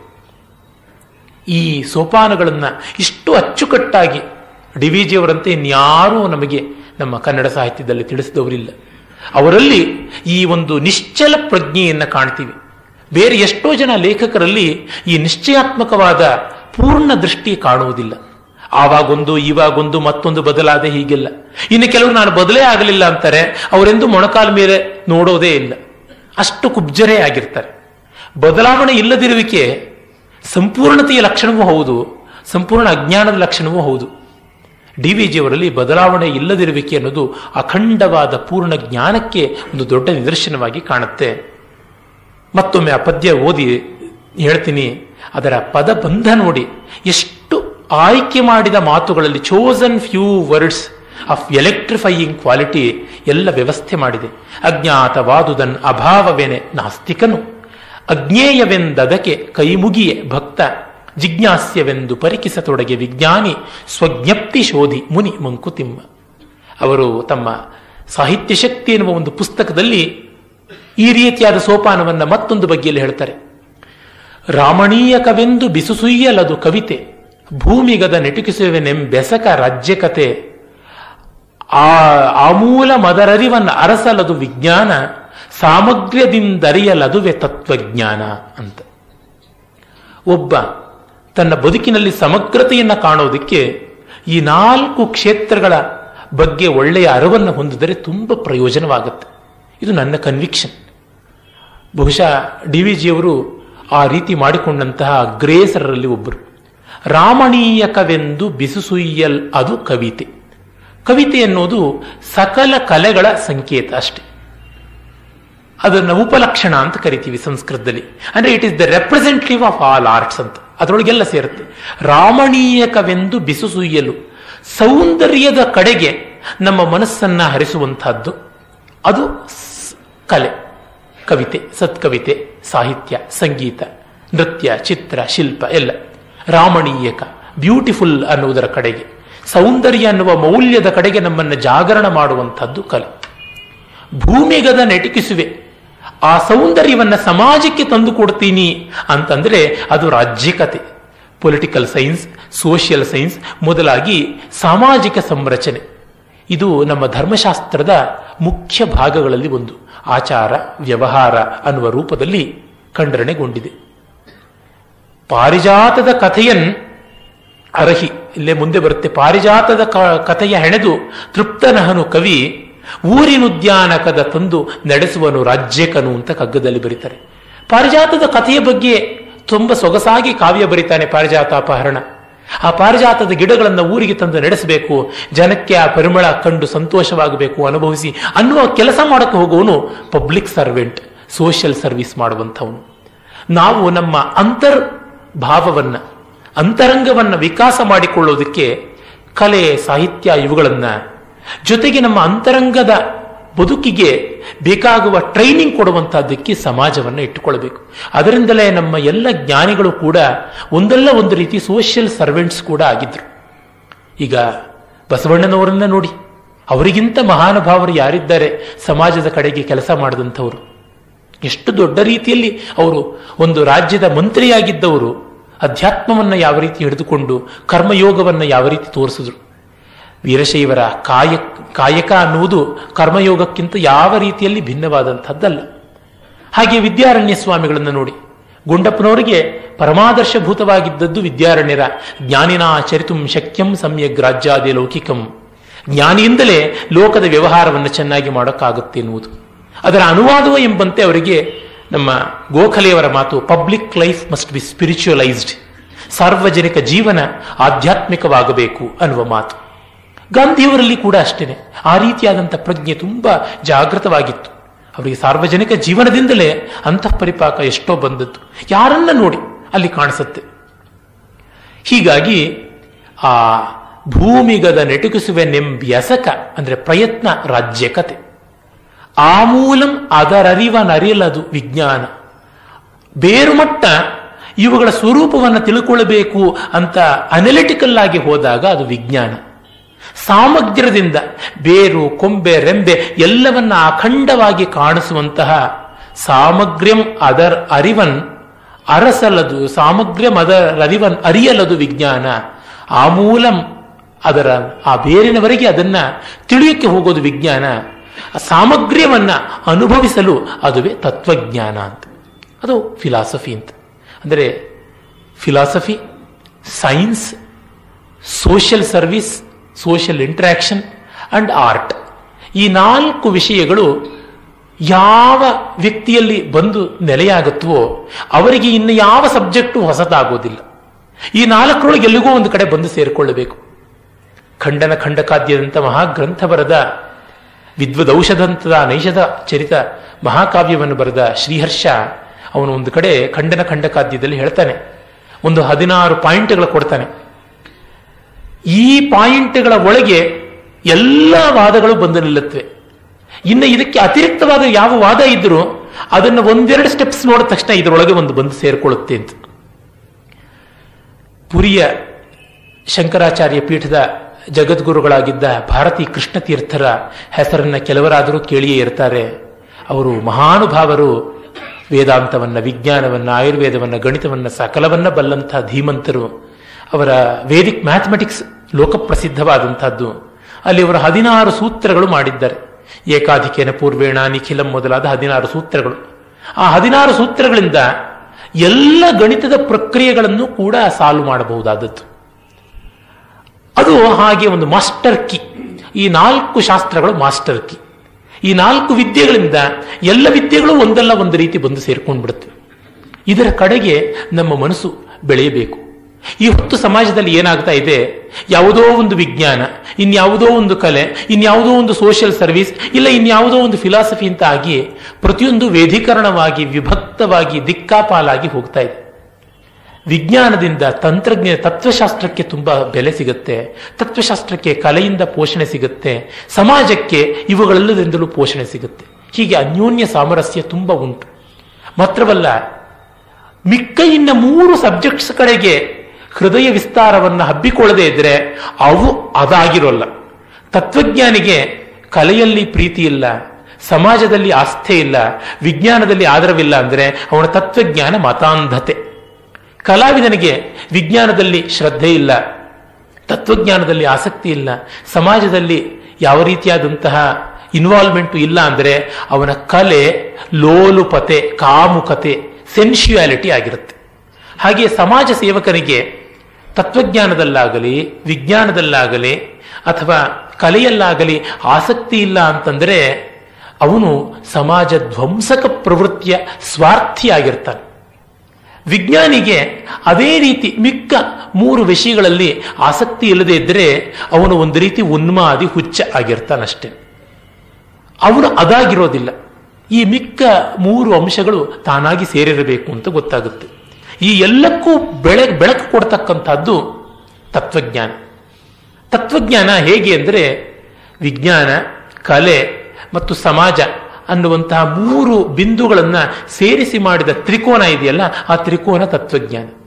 ತತ್ವಜ್ಞಾನಕ್ಕೆ ಈ 3 ಮುಖಗಳಿವೆ. ತತ್ವಜ್ಞಾನ ಎಲ್ಲಿದೆ? ಎಲ್ಲೂ ಇದೆ. ಅರೆ ಎಲ್ಲಿಯೂ ಇಲ್ಲ. ಎಲ್ಲೆಲ್ಲಿಯೂ ಇರುವುದನ್ನ ಎಲ್ಲಿ ಅಂತ ಹೇಗೆ ಹೇಳೋಣ ಅನ್ನುವ ನೀತಿ ಪ್ರಜ್ಞೆ ಅಲ್ಲಿ ಇರುವಂಥದ್ದು. ಮುಂದೆ ಅವರು ಸಚ್ಚಿದಾನಂದದ ಬಗ್ಗೆ ಹೇಳ್ತಾರೆ. ಈ ಪದ್ಯಗಳು ತುಂಬಾ ಮೌಲಿಕವಾದವು. ಇಲ್ಲಿ ಕಗ್ಗದಲ್ಲಿ ಮೌಲಿಕ ಅಮೌಲಿಕ ಅನ್ನೋ ಪ್ರಶ್ನೆ ಬರೋಲ್ಲ. ನನ್ನ ಮಿತಿಯಿಂದ, ಸಮಯದ ಮಿತಿಯಿಂದ ಹೇಳ್ತಾ ಇದ್ದೀನಿ. ಒಮ್ಮೆ ಯಾರೋ ಬೆಸ್ಟ್ ಆಫ್ ಶೇಕ್ಸ್ಪಿಯರ್ ಅಂತ ಕೆಲವು ಸಂಗ್ರಹ ಮಾಡಿ ಕೊಟ್ರಂತೆ. What about the remaining best of Shakespeare ಅಂತ ಒಬ್ಬ ವಿಮರ್ಶಕ ಕೇಳಿದಂತೆ. ಶೇಕ್ಸ್ಪಿಯರಲ್ಲಿ ಯಾವುದು ಬೆಸ್ಟ್ ಅಲ್ಲ ಅಂತ. ತುಂಬ ಕಷ್ಟ. ಸಂಗ್ರಹ ಮಾಡೋದು ಒಂದು ರೀತಿ ಪಾತಕ ಕಾರ್ಯವೂ ಹೌದು. ಏನು ಮಾಡೋದು? ಅನಿವಾರ್ಯ. ಸಚ್ಚಿದಾನಂದ ತತ್ವ ಅನ್ನುವ ಶೀರ್ಷಿಕೆಯಲ್ಲಿ ಬಂದಂತಹ ಆ ಪದ್ಯಗಳ ಮೊದಲ 3 ಪದ್ಯಗಳು. ಜನಿಸಿದುದು ಮೃತಿಯ ನೆಳಸದೆ ಕುಲವ ಬೆಳೆಸುವುದು, ಒಣಗಿದಂತಿರುವ ತೃಣಮೂಲ ಮೊಳೆಯುವುದು, ಮನುಜರಳಿವರು ಮನುಜ ಸಂತಾನ ನಿಂತಿಹುದು, ಅಣಗದಾತ್ಮದ ಸತ್ವ ಮಂಕುತಿಮ್ಮ. ಹುಟ್ಟಿದ್ದು ಬೆಳೆಯುತ್ತೆ, ಸಾವಿನ ಬಗ್ಗೆ ಕೇರ್ ಮಾಡದೆ ಸಂತಾನವನ್ನು ಬೆಳೆಸುತ್ತೆ. ಸಾಲ್ಮನ್ ಅಂತ ಒಂದು ಜಾತಿಯ ಮೀನುಗಳು, ಅವುಗಳ ಸಂತಾನಾಭಿವೃದ್ಧಿ ಆಗೋದು ಸಿಹಿ ನೀರಿನಲ್ಲಿ, ಆದರೆ ಅವುಗಳ ಬೆಳವಣಿಗೆ ಆಗೋದು ಉಪ್ಪು ನೀರಿನಲ್ಲಿ. They are marine water fishes. ಆದರೆ ಅವು ಬಂದು ಈ ಸಾಫ್ಟ್ ವಾಟರ್ ಅಂತ ಯಾವುದಿವೆ ಅಲ್ಲಿಯೇ ಬಂದು ಬ್ರೀಡಿಂಗ್ ಆಗುವಂಥದ್ದು, ಸಂತಾನೋತ್ಪತ್ತಿ. ಸಮುದ್ರದಿಂದ ಅವು ಸಿಹಿ ನೀರಿನ ನದಿಗಳಿಗೆ ಬರುತ್ತವೆ. ಸಮುದ್ರದ ಪಾತಳಿ ಕಡಿಮೆ ಲೆವೆಲ್, ಅಲ್ಲಿಂದ ಜಲಪಾತಗಳನ್ನು ಹಾರಿಕೊಂಡು, ಕಂದರಗಳನ್ನು ಏರಿಕೊಂಡು, ಬೆಟ್ಟಗಳನ್ನು ದಾಟಿಕೊಂಡು ಹಾರಿ ಸಿಹಿ ನೀರಿನ ಹೊಂಡಗಳಿಗೆ ಬರುತ್ತವೆ. ಅದರ ಬಗ್ಗೆ ಒಂದು ಫಿಲ್ಮ್ ಕೂಡ ನೋಡಿದ್ದೆ. ಅವು ಹಾರಿ ಹಾರಿ ಬರುತ್ತವೆ. ಆ ಪ್ರಯತ್ನದಲ್ಲಿ ಎಷ್ಟೋ ಸತ್ತು ಹೋಗ್ಬಿಡುತ್ತವೆ. ಆ ಸಿಹಿ ನೀರಿನ ನದಿಗಳ ಪಾತಳಿಗೆ ಬಂದು ಅಲ್ಲಿ ಅವು ಸಂತಾನೋತ್ಪತ್ತಿ ಮಾಡುತ್ತವೆ. ಮಾಡಿ ಮೊಟ್ಟೆಗಳನ್ನು ಇಟ್ಟ ತಕ್ಷಣ ಅವುಗಳಿಗೆ ಆ ನೀರಿನಲ್ಲಿ ಬದುಕುವ ಶಕ್ತಿ ಎಲ್ಲ ಸತ್ತು ಹೋಗುತ್ತವೆ. ಆ ಮೊಟ್ಟೆಗಳು ಮತ್ತೆ ಒಡೆದು ಮರಿಗಳಾಗಿ ಅವು ದೊಡ್ಡವಾಗಿ ಯಾವ ಜನ್ಮಾಂತರದ ವಾಸನೆಯೋ ಸಂಸ್ಕಾರವೋ ಸಮುದ್ರವನ್ನು ಹುಡುಕಿಕೊಂಡು ಹೋಗಿ ಸಮುದ್ರದಲ್ಲಿ ಉಳಿದ ಬದುಕನ್ನು ಕಾಣುತ್ತವೆ. ಮತ್ತೆ ಅವು ಬರೋದು ಸಾಯೋದಿಕ್ಕೆ, ಸಾಯೋ ಮುನ್ನ ಸಂತಾನ. ಈ ತರ ಪ್ರಕೃತಿಯಲ್ಲಿ ಎಷ್ಟೆಷ್ಟೋ ವೈಚಿತ್ರ್ಯ ಉಂಟು. ಹೇಳ್ತಾರಲ್ಲ, ಚೇಳು ತನ್ನನ್ನು ಒಡೆದುಕೊಂಡು ಮರಿಚೇಳುಗಳನ್ನೆಲ್ಲ ಮಾಡುತ್ತೆ ಅಂತ ಕವಿ ಸಮಯ. ಆ ರೀತಿಯಲ್ಲಿ ಅಂದರೆ ಮೃತಿಗೆ ಕೂಡ ಲೆಕ್ಕಿಸದೆ ಸಂತಾನೋತ್ಪತ್ತಿ ಮಾಡಿ ಕುಲವನ್ನು ಬೆಳೆಸುತ್ತೆ. ಅಂದ್ರೆ ಅಸ್ತಿತ್ವದ ಬಗ್ಗೆ ಆ ಜೀನ್ಸ್ ಒಳಗಡೆ ಅದೆಷ್ಟು ಅಗಾಧವಾದಂತಹ ಆಳದ ಜೀವಾಳದ ಒಂದು ಆಸೆ ಉಳಿದಿದೆ ಅಂತ ಗೊತ್ತಾಗುತ್ತೆ. ಒಣಗಿದ್ದ ತೃಣಮೂಲ ಮೊಳೆಯುವುದು. ಒಣಗಿರುವ ಹುಲ್ಲು ಮತ್ತೆ ಚಟಮ್ಮನೆ ಒಂದು ಹನಿ, ಒಂದು ಒಬ್ಬೆ ಮಳೆ ಬಿದ್ದರೆ ಸಾಕು, ಎಂಥ ಕಾಳ್ಗಿಚ್ಚಿನಲ್ಲಿ ಬಾಡಿ ಸೀದು ಕರಕಾಗಿದ್ರು ಬೆಳೆದು ಬಿಡುತ್ತೆ. ಈ ಸಂದರ್ಭದಲ್ಲಿ ಡಿ.ವಿ.ಜಿಯವರು ತೃಣಸಾಧು ಅಂತ ಹೇಳ್ತಾರೆ. ಮುಂದೆ ಬರುತ್ತೆ ಕಗ್ಗದಲ್ಲಿ ಪದ್ಯ. ಆ ಹುಲ್ಲು ಮತ್ತೆ ಬಂದು ನಿಲ್ಲುತ್ತೆ, ಎಷ್ಟು ತುಳಿತಕ್ಕೂ ಕೂಡ ಹಿಂದೆಗೆಯುವುದಿಲ್ಲ ಅಂತ. ಹಿಂದೆ ವಿಲಿಯಂ ಬೆಂಟಿಂಗ್ ಅವನ ಸುಧಾರಣೆಗಳು ಅಂತ ನಮ್ಮ ಇತಿಹಾಸದ ಪುಸ್ತಕಗಳು ಕೊಂಡಾಡುತ್ತವೆ. ಅವನ ಒಂದು ಸೋಕಾಳ್ ಸುಧಾರಣೆ ಏನಂದ್ರೆ, ಭಾರತ ದೇಶದಲ್ಲಿದ್ದ ಸಂಸ್ಕೃತಾಭ್ಯಾಸಕ್ಕೆ ಕಲ್ಲು ಹಾಕಿದ್ದು. ಕಲ್ಲು ಮಾತ್ರವಲ್ಲ, ಕೊಡಲಿಯೇ ಹಾಕಿದ್ದು.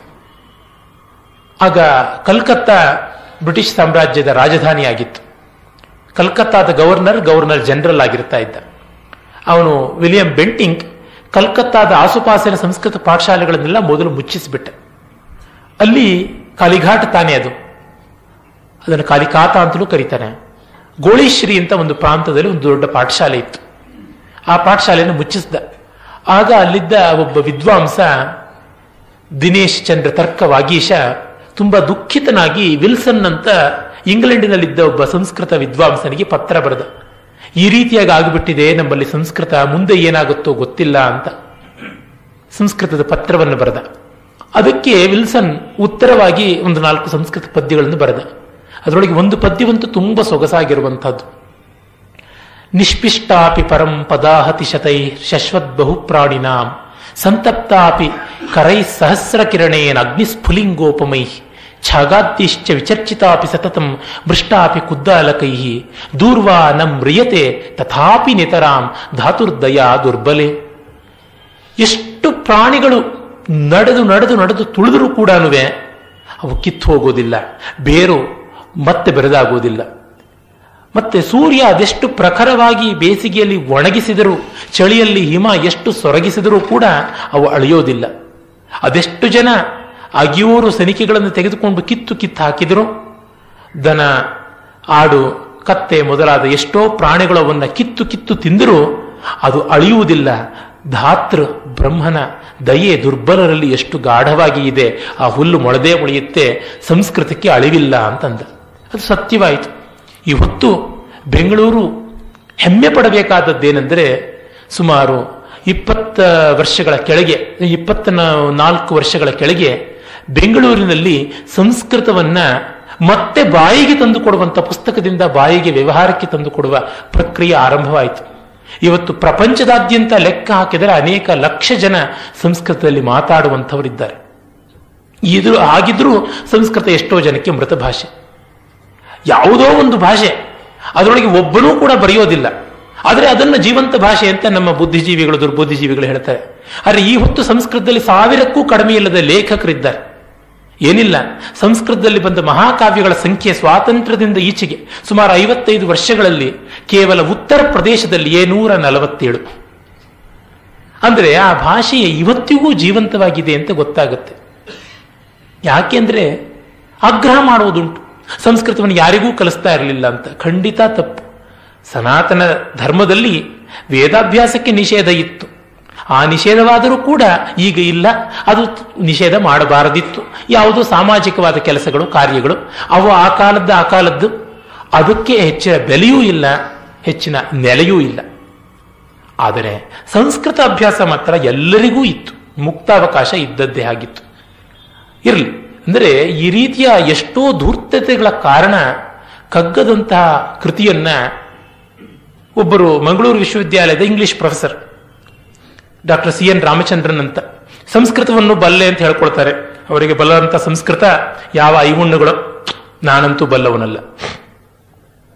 ಯಾತಕ್ಕೆ ನಾನು ಹೆಸರೆತ್ತಿ ಅವ್ರನ್ನ ಪಂಜೆಂಟಾಗಿ ಮಾತಾಡ್ತೀನಿ ಅಂದ್ರೆ, ಆ ವಿಷಯದಲ್ಲಿ ಜ್ಞಾನ ಇಲ್ಲದೆ ಇದ್ರೆ ಜ್ಞಾನಿಗಳನ್ನ ಹೋಗಿ ಕೇಳಬೇಕು.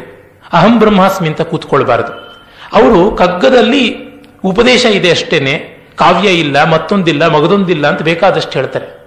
ಯಾವುದು ಕಾವ್ಯ ಹೇಗೆ ತೀರ್ಮಾನ ಮಾಡೋಕೆ ಸಾಧ್ಯವಾಗುತ್ತೆ? ಕಾವ್ಯದ ಲಕ್ಷಣವನ್ನು ಹೇಳೋದಕ್ಕೆ ಅವರದೊಂದೇ ಅಳತೆಗೋಲಲ್ಲ, ಬೇರೆಯವರದು ಅಳತೆಗೋಲಿದೆ.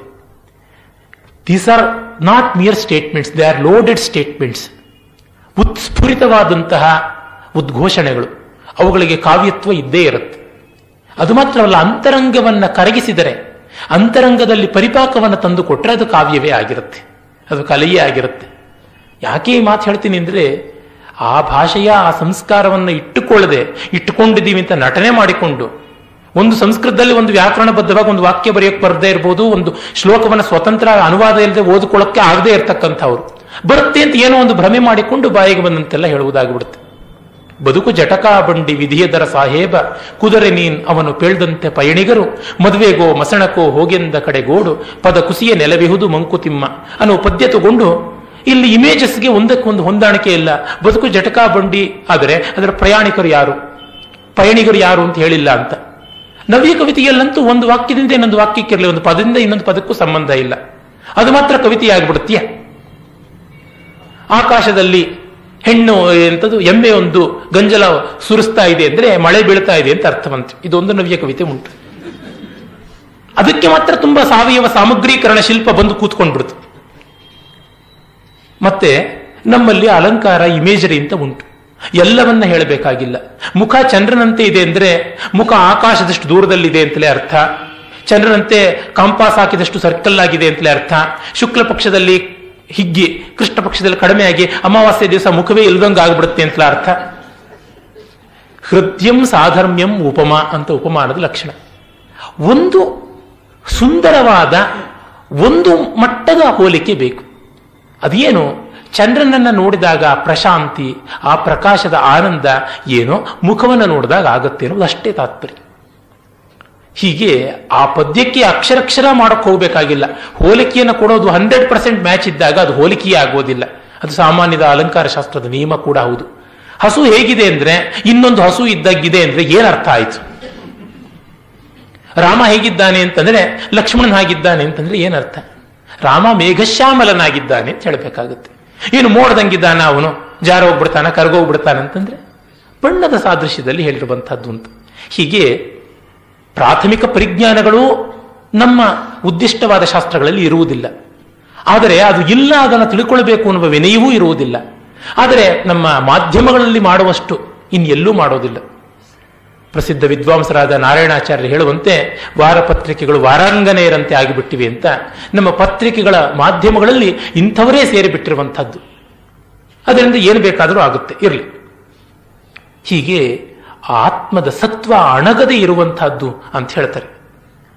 ಬನ್ನ ಬವಣೆಗಳ ತಾನ್ ಎನಿತೆನಿತು ಪಟ್ಟಿರೆಯಂ ಇನ್ನೊಮ್ಮೆ ಮತ್ತೊಮ್ಮೆ ಹೊಸ ಸಾಹಸಗಳಿಂ ಸನ್ನಹಿಸುವಂ ಸುಮ್ಮನಿರಲೊಲದೆ ಮಾನವನು ಚಿನ್ಮಯತೆ ಆತ್ಮಗುಣ ಮಂಕುತಿಮ್ಮ. ಬನ್ನ ಅಂದರೆ ಭಗ್ನ, ಕಷ್ಟ, ಬವಣೆ, ತೊಳಲಾಟ, ಇವುಗಳನ್ನು ಎಷ್ಟೆಷ್ಟು ಪಟ್ಟುಕೊಂಡ್ರೂ ಕೂಡ ಮತ್ತೊಮ್ಮೆ ಇನ್ನೊಮ್ಮೆ ಹೊಸ ಸಾಹಸಗಳಿಂದ ಸನ್ನಾಹ ಮಾಡ್ತಾ ಇರ್ತಾನೆ. ಸುಮ್ಮನಿರೋದಿಲ್ಲ ಮಾನವ. ಅದಕ್ಕೆ ಕಾರಣ ಜ್ಞಾನದ ಕಡೆಗಿನ ಉತ್ಕಟವಾದ ಅಭಿಪ್ಸೆ, ತೀವ್ರತೆ. ಥಾಮಸ್ ಆಲ್ವಾ ಎಡಿಸನ್ ಜಗತ್ತನ್ನ ಸುಖಿ ಮಾಡುವುದಕ್ಕೆ ಪ್ರಯತ್ನಪಟ್ಟ ಮಹನೀಯರಲ್ಲಿ ಒಬ್ಬ.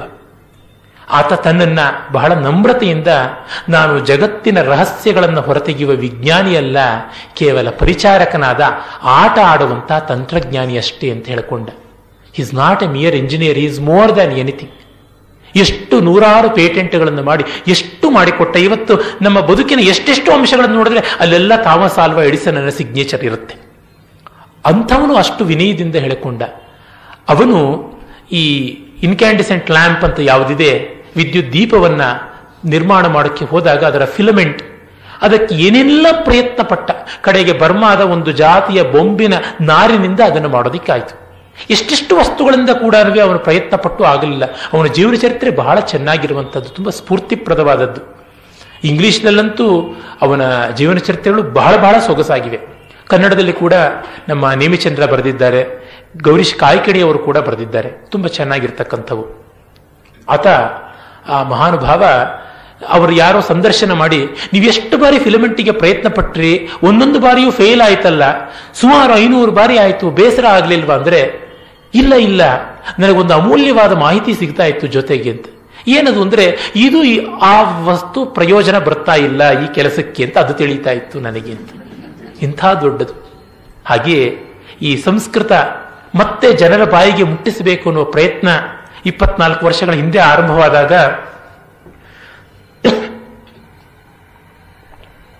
ನಾನಾಗ ಎಂಜಿನಿಯರಿಂಗ್ ಕಾಲೇಜಿನ ವಿದ್ಯಾರ್ಥಿ.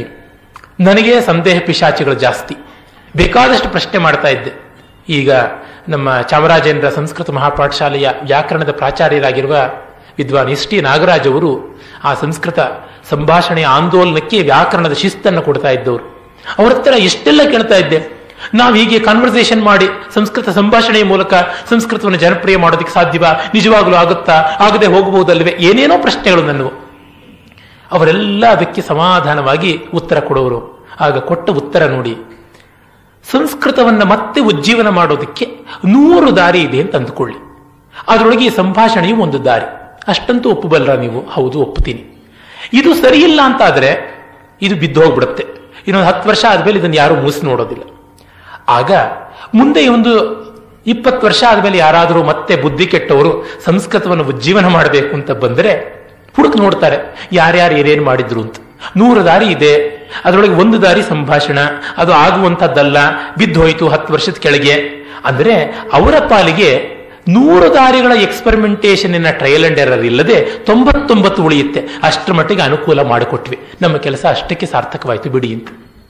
ಅಂದರೆ ಉತ್ಕೃಷ್ಟತೆಯನ್ನು ಸಾಧಿಸಬೇಕು ಅಂತ ಏನೆಲ್ಲ ಕಷ್ಟಗಳನ್ನ ನಷ್ಟಗಳನ್ನ ಅನುಭವಿಸಿ ಮೀರುವಂತಹದ್ದಿರುತ್ತಲ್ಲ, ಆ ಮಹನೀಯ ಗುಣ ಜ್ಞಾನದಿಂದ ಬರುವಂತಹದ್ದು, ಚಿನ್ಮಾತ್ರವಾದದ್ದು ಅಂತ ಹೇಳ್ತಾರೆ. ಚಿನ್ಮಯತೆ ಆತ್ಮಗುಣ ಮಂಕುತಿಮ್ಮ. ಮೌನದೊಳು ಮಾತಿನೊಳು ಹಾಸ್ಯದೊಳು ಹಾಡಿನೊಳು ಮಾನವಂ ಪ್ರಣಯದೊಳು ವೀರ ವಿಜಯದೊಳು ಏನು ಎಂತೋ ಸಮಾಧಾನಗಳನ್ನು ಅರಸುತಿಹನ್ ಆನಂದವತ್ನಗುಣ ಮಂಕುತಿಮ್ಮ. ನೋಡಿ, ನಾವೆಲ್ಲ ಮಾಡ್ತಾ ಇರೋದು ಯಾತಕ್ಕೆ? ದಾಸರು ಹೇಳಿದರು, ಎಲ್ಲರೂ ಮಾಡುವುದು ಹೊಟ್ಟೆಗಾಗಿ, ಗೇಣು ಬಟ್ಟೆಗಾಗಿ ಅಂತ. ಆ ಹೊಟ್ಟೆ ಬಟ್ಟೆಗಳಾದರೂ ಯಾಕೆ? ಆನಂದಕ್ಕಾಗಿ ಅಷ್ಟೆ, ಇನ್ಯಾವುದಕ್ಕೂ ಅಲ್ಲ. ಒಮ್ಮೆ ಫೋರ್ಡ್ ಫೌಂಡೇಶನ್ ಭಾರತಕ್ಕೆ ಒಂದು ಡೆಲಿಗೇಷನ್ ಅನ್ನು ಕಳಿಸ್ತು. ಭಾರತ ದೇಶದ ಜನ ಜಡತೆಯ ಅಂಧಕಾರದ ಕೂಪದಲ್ಲಿ ಬಿದ್ದಿದ್ದಾರೆ, ಅಜ್ಞಾನಿಗಳಾಗಿ ಸೋಮಾರಿಗಳಾಗಿ ಬಿಟ್ಟಿದ್ದಾರೆ, ಅವರನ್ನು ಎನರ್ಜೈಸ್ ಮಾಡಿ ಎಲೆಕ್ಟ್ರಿಫೈ ಮಾಡಿ ಅವರನ್ನು ಇಂಡಸ್ಟ್ರಿಯಸ್ ಆಗಿ ಮಾಡಬೇಕು ಅಂತ. ಒಳ್ಳೆಯ ಉದ್ದೇಶವೇ. ಹಾಗೆ ಬಂದಾಗ ಒಂದು ಹಳ್ಳಿಯಲ್ಲಿ ನಿಜವಾಗಿ ನಡೆದ ಘಟನೆ. ಮರದ ಕೆಳಗೆ ಒಬ್ಬ ಯುವಕ ಮೈಚಾಚಿ ಮಲಗಿದ್ದ. ಅವನು ಎಬ್ಬಿಸಿದ್ರು, ಹೇಳಯ್ಯ, ಯಾಕೆ ಎದ್ದು ಕೆಲಸ ಮಾಡು, ದುಡಿದ್ರೆ ಏನು, ದುಡ್ಡು ಸಂಪಾದಿಸಿದ್ರೆ ಏನಾಗುತ್ತೆ, ಸುಖವಾಗಿರ್ತೀಯ. ಸುಖ ಅಂದ್ರೆ ಏನು? ಹಾಯಾಗಿ ಸುಪ್ಪತ್ತಿಗೆ ಮೇಲೆ ಮಲಗಿರ್ಬೋದು. ಈಗ ನಾನು ಅದೇ ತಾನೇ ಮಾಡ್ತಾ ಇರೋದು. ಅಂದರೆ ಪ್ರತಿಯೊಬ್ಬರೂ ಮಾಡುವುದು ಸಂತೋಷಕ್ಕಾಗಿ, ಸುಖಕ್ಕಾಗಿ. ಚಂದಮಾಮದ ಕಥೆಗಳು ನೋಡಿ, ಮುಗಿಯೋದೇನು? ರಾಜ ರಾಣಿ ಮದುವೆಯಾಗಿ ಸುಖವಾಗಿದ್ದರು. ಆಮೇಲೆ ಆರಾಮಿತ್ರ ಅವ್ರು ಹೇಳ್ತಾರೆ, ಮದುವೆ ಆದ್ಮೇಲೆ ಸುಖವಾಗಿದ್ರು ಅನ್ನೋದು ಏನ್ರಿ ಕಾಂಟ್ರಡಿಕ್ಷನ್ಸ್? ಲಾಯರ್ ಆದವನು ಸತ್ಯವಂತ ಅಂತ ಹೇಳಿದ್ರೆ ಹೇಗೆ? ಬೀಚಿಯವರು ಬರೀತಾರಲ್ಲ, ಏನಮ್ಮ ನಿನಗೆ ಯಾರನ್ನ ಮದುವೆ ಆಗಬೇಕು ಅಂತಿದೆ? ತುಂಬಾ ಪ್ರಾಮಾಣಿಕರಾದ ಲಾಯರ್ನ. ಅಯ್ಯೋ, ಹುಚ್ಚು ಹುಡುಗಿ ಇಬ್ಬರಿಬ್ಬರನ್ನ ಮದುವೆ ಆಗೋಕೆ ಸಾಧ್ಯವೇ? ಬಾಯಿ ಮುಚ್ಕೊಂಡು ಒಬ್ಬರನ್ನ ಮದುವೆ ಆಗು ಅಂತ. ಹಾಗೆ ಸಂತೋಷ ಅನ್ನುವುದು ಮಾನವನ ಜೀವನ ಧರ್ಮ, ಆತ್ಮಸ್ವರೂಪ, ಅದು ಇನ್ನೇನೂ ಅಲ್ಲ. ಹಾಗಾಗಿ ಮತ್ತೆ ಯಾವ ಪ್ರಶ್ನೆಯೂ ಇಲ್ಲ. ನಿನಗೇನು ಸಿಗುತ್ತೆ ಅದರಿಂದ? ಆನಂದ ಅಂದ್ಬಿಟ್ರೆ ಆಯ್ತು. ನನಗೆ ನೆನಪಿಗೆ ಬರುತ್ತೆ, ಇಂಜಿನಿಯರಿಂಗ್ ಮುಗಿಸಿದ ದಿವಸ ಅದು 84ನೇ ಇಸ್ವಿ ಡಿಸೆಂಬರ್ 31ನೇ ತಾರೀಕು ಇಂಜಿನಿಯರಿಂಗ್ ರಿಸಲ್ಟ್ ಬಂದದ್ದು. ಅಂದು ಡೈರಿಯಲ್ಲಿ ನಾನು ಬರಕೊಂಡ ಮಾತು, ಒಂದು ಪದ್ಯ ರೂಪದಲ್ಲಿ ಬರಕೊಂಡಿದ್ದೆ. ನಮಗೆ ಸುಖಕ್ಕಾಗಿ ಹಣ ಮತ್ತೊಂದು ಸಾಧನಗಳು ಬೇಕು. ಒಂದು ವೇಳೆ ಸುಖವೇ ನೇರವಾಗಿ ಬಂದುಬಿಟ್ರೆ ಇದು ಬೇಕಾಗಿಲ್ಲ ಅಲ್ವಾ ಅಂತ. ಅರ್ಥ ಅಂದ್ರೆ ಹಣ, ಅರ್ಥ ಅಂದ್ರೆ ಮೀನ್ಸ್, ಸಾಧನ. ಸಾಧನವಿಲ್ಲದೆಯೇ ಕೆಲವೊಮ್ಮೆ ಸುಖ ಬಂದುಬಿಟ್ರೆ ಅದು ಬೇಕಾಗೋದಿಲ್ಲ ನಮಗೆ ಸಾಧನ.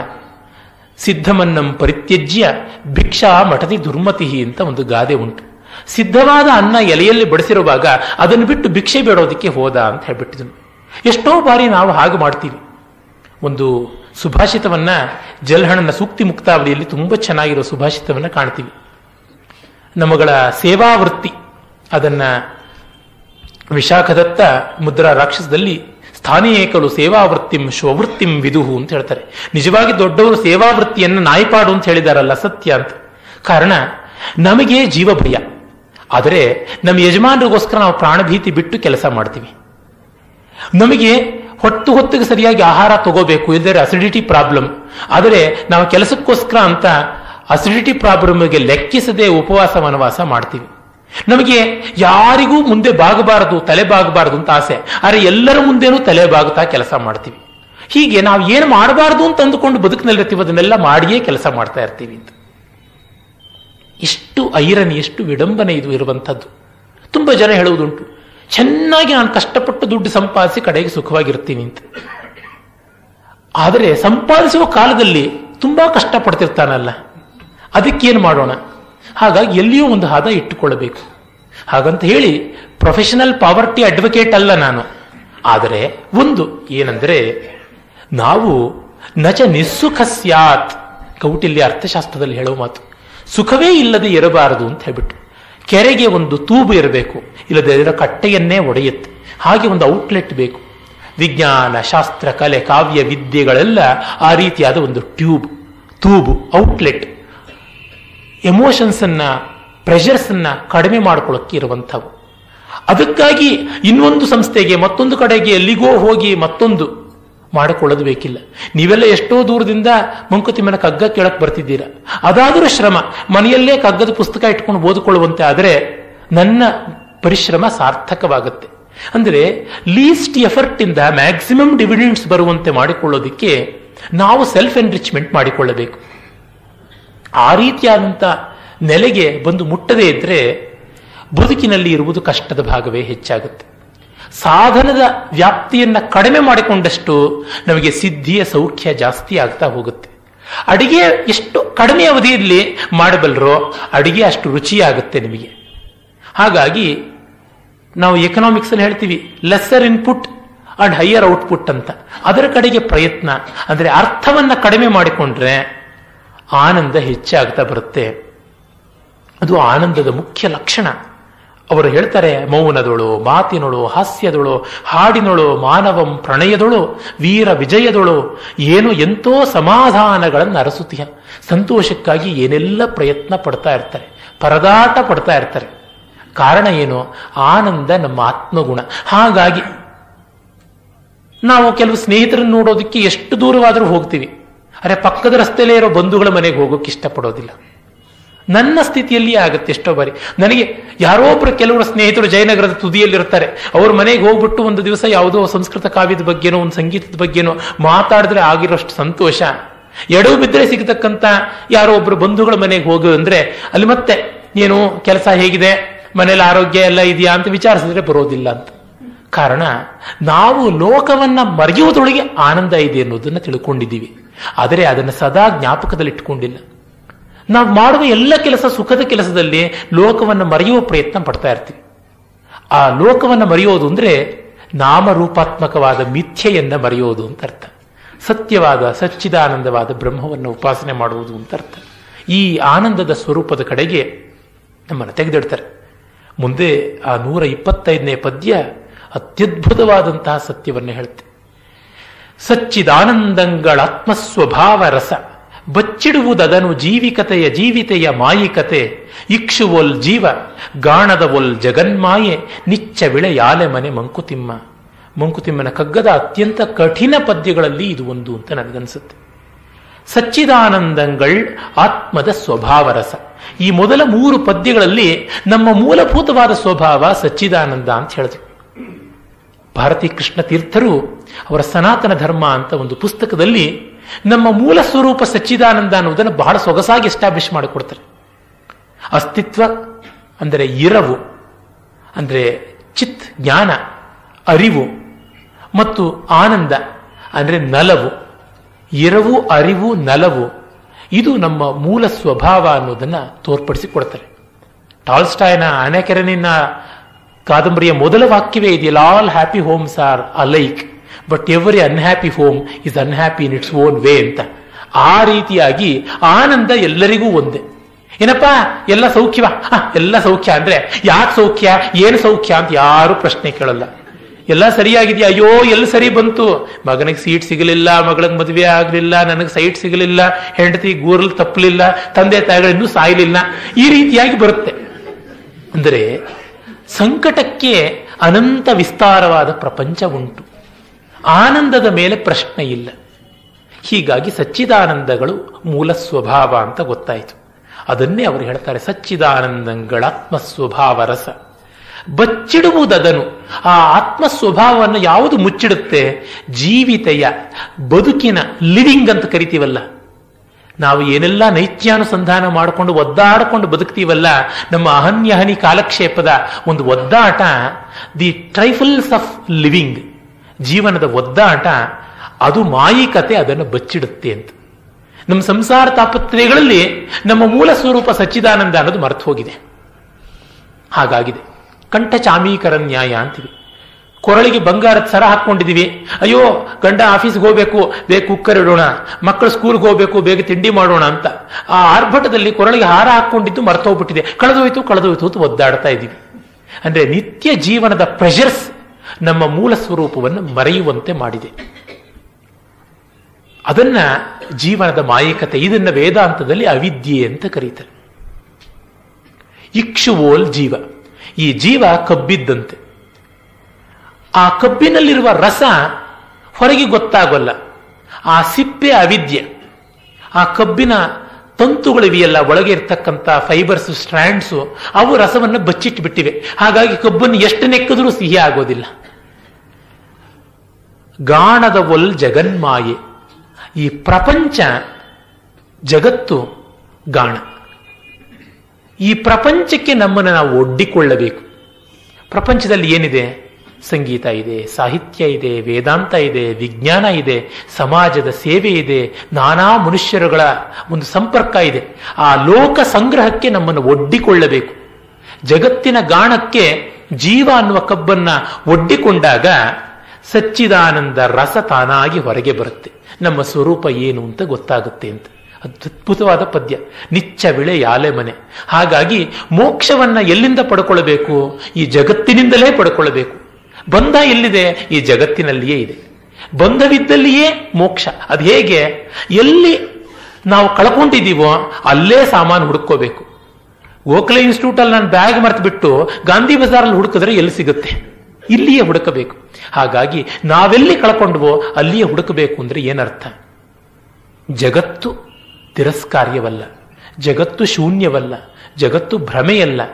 ಆ ದೃಷ್ಟಿಯಿಂದ, ಜಗದಾತ್ಮ ದೃಷ್ಟಿಯಿಂದ ಜಗತ್ತು ಸತ್ಯ. ಜಗತ್ತು ಸತ್ಯಸ್ಯ ಸತ್ಯವಾದ ಬ್ರಹ್ಮ. ಬ್ರಹ್ಮವನ್ನು ಏನು ಮಾಡ್ತೀವಿ? ಆರಾಧಿಸ್ತೀವಿ, ಉಪಾಸಿಸ್ತೀವಿ, ಅದನ್ನ ಕಂಡು ಗೌರವಿಸ್ತೀವಿ, ಅದಕ್ಕೆ ಸೇವೆ ಮಾಡ್ತೀವಿ. ಜಗತ್ತಿಗೆ ಅದನ್ನು ಮಾಡಬೇಕು. ಜಗತ್ತಂದ್ರೆ ಏನು? ಜಗತ್ತಲ್ಲಿರುವ ಚರಾಚರ ಜೀವರಾಶಿಗಳು, ಮಾನವ, ಪ್ರಾಣಿ ಎಲ್ಲ. ಈ ದೃಷ್ಟಿಯಿಂದ ಸನಾತನ ಧರ್ಮದಲ್ಲಿ ಪ್ರತಿಯೊಂದು ಬ್ರಹ್ಮ ಅಂತ ಹೇಳಿದೆ. ಜೀವ ಇಲ್ಲದ, ಚೈತನ್ಯವಿಲ್ಲದ್ದು ಯಾವುದೂ ಇಲ್ಲ ಅಂತ ಹೇಳಿದೆ. ಈಶಾವಾಸ್ಯಮಿದಂ ಸರ್ವಂ ಯತ್ಕಿಂಚಿತ್ ಜಗತ್ಯಾಂ ಜಗತ್ ತೇನ ತ್ಯಕ್ತೇನ ಭುಂಜೀತಾ ಮಾಗೃಧ ಕಸ್ಯ ಸ್ವಿಧನಂ ಅಂತ ಹೇಳುವಾಗ ಇದೇ ಬರುತ್ತೆ. ಎಲ್ಲವೂ ಕೂಡ ಎಲ್ಲೆಲ್ಲಿಯೂ ಕಾಣುವುದು. ಸರ್ವಭೂತಸ್ಥಮಾತ್ಮಾನಂ ಸರ್ವಭೂತಾನಿ ಚಾತ್ಮನಿ ಈಕ್ಷತೆ ಯೋಗಯುಕ್ತಾತ್ಮ ಸರ್ವತ್ರ ಸಮದರ್ಶನ.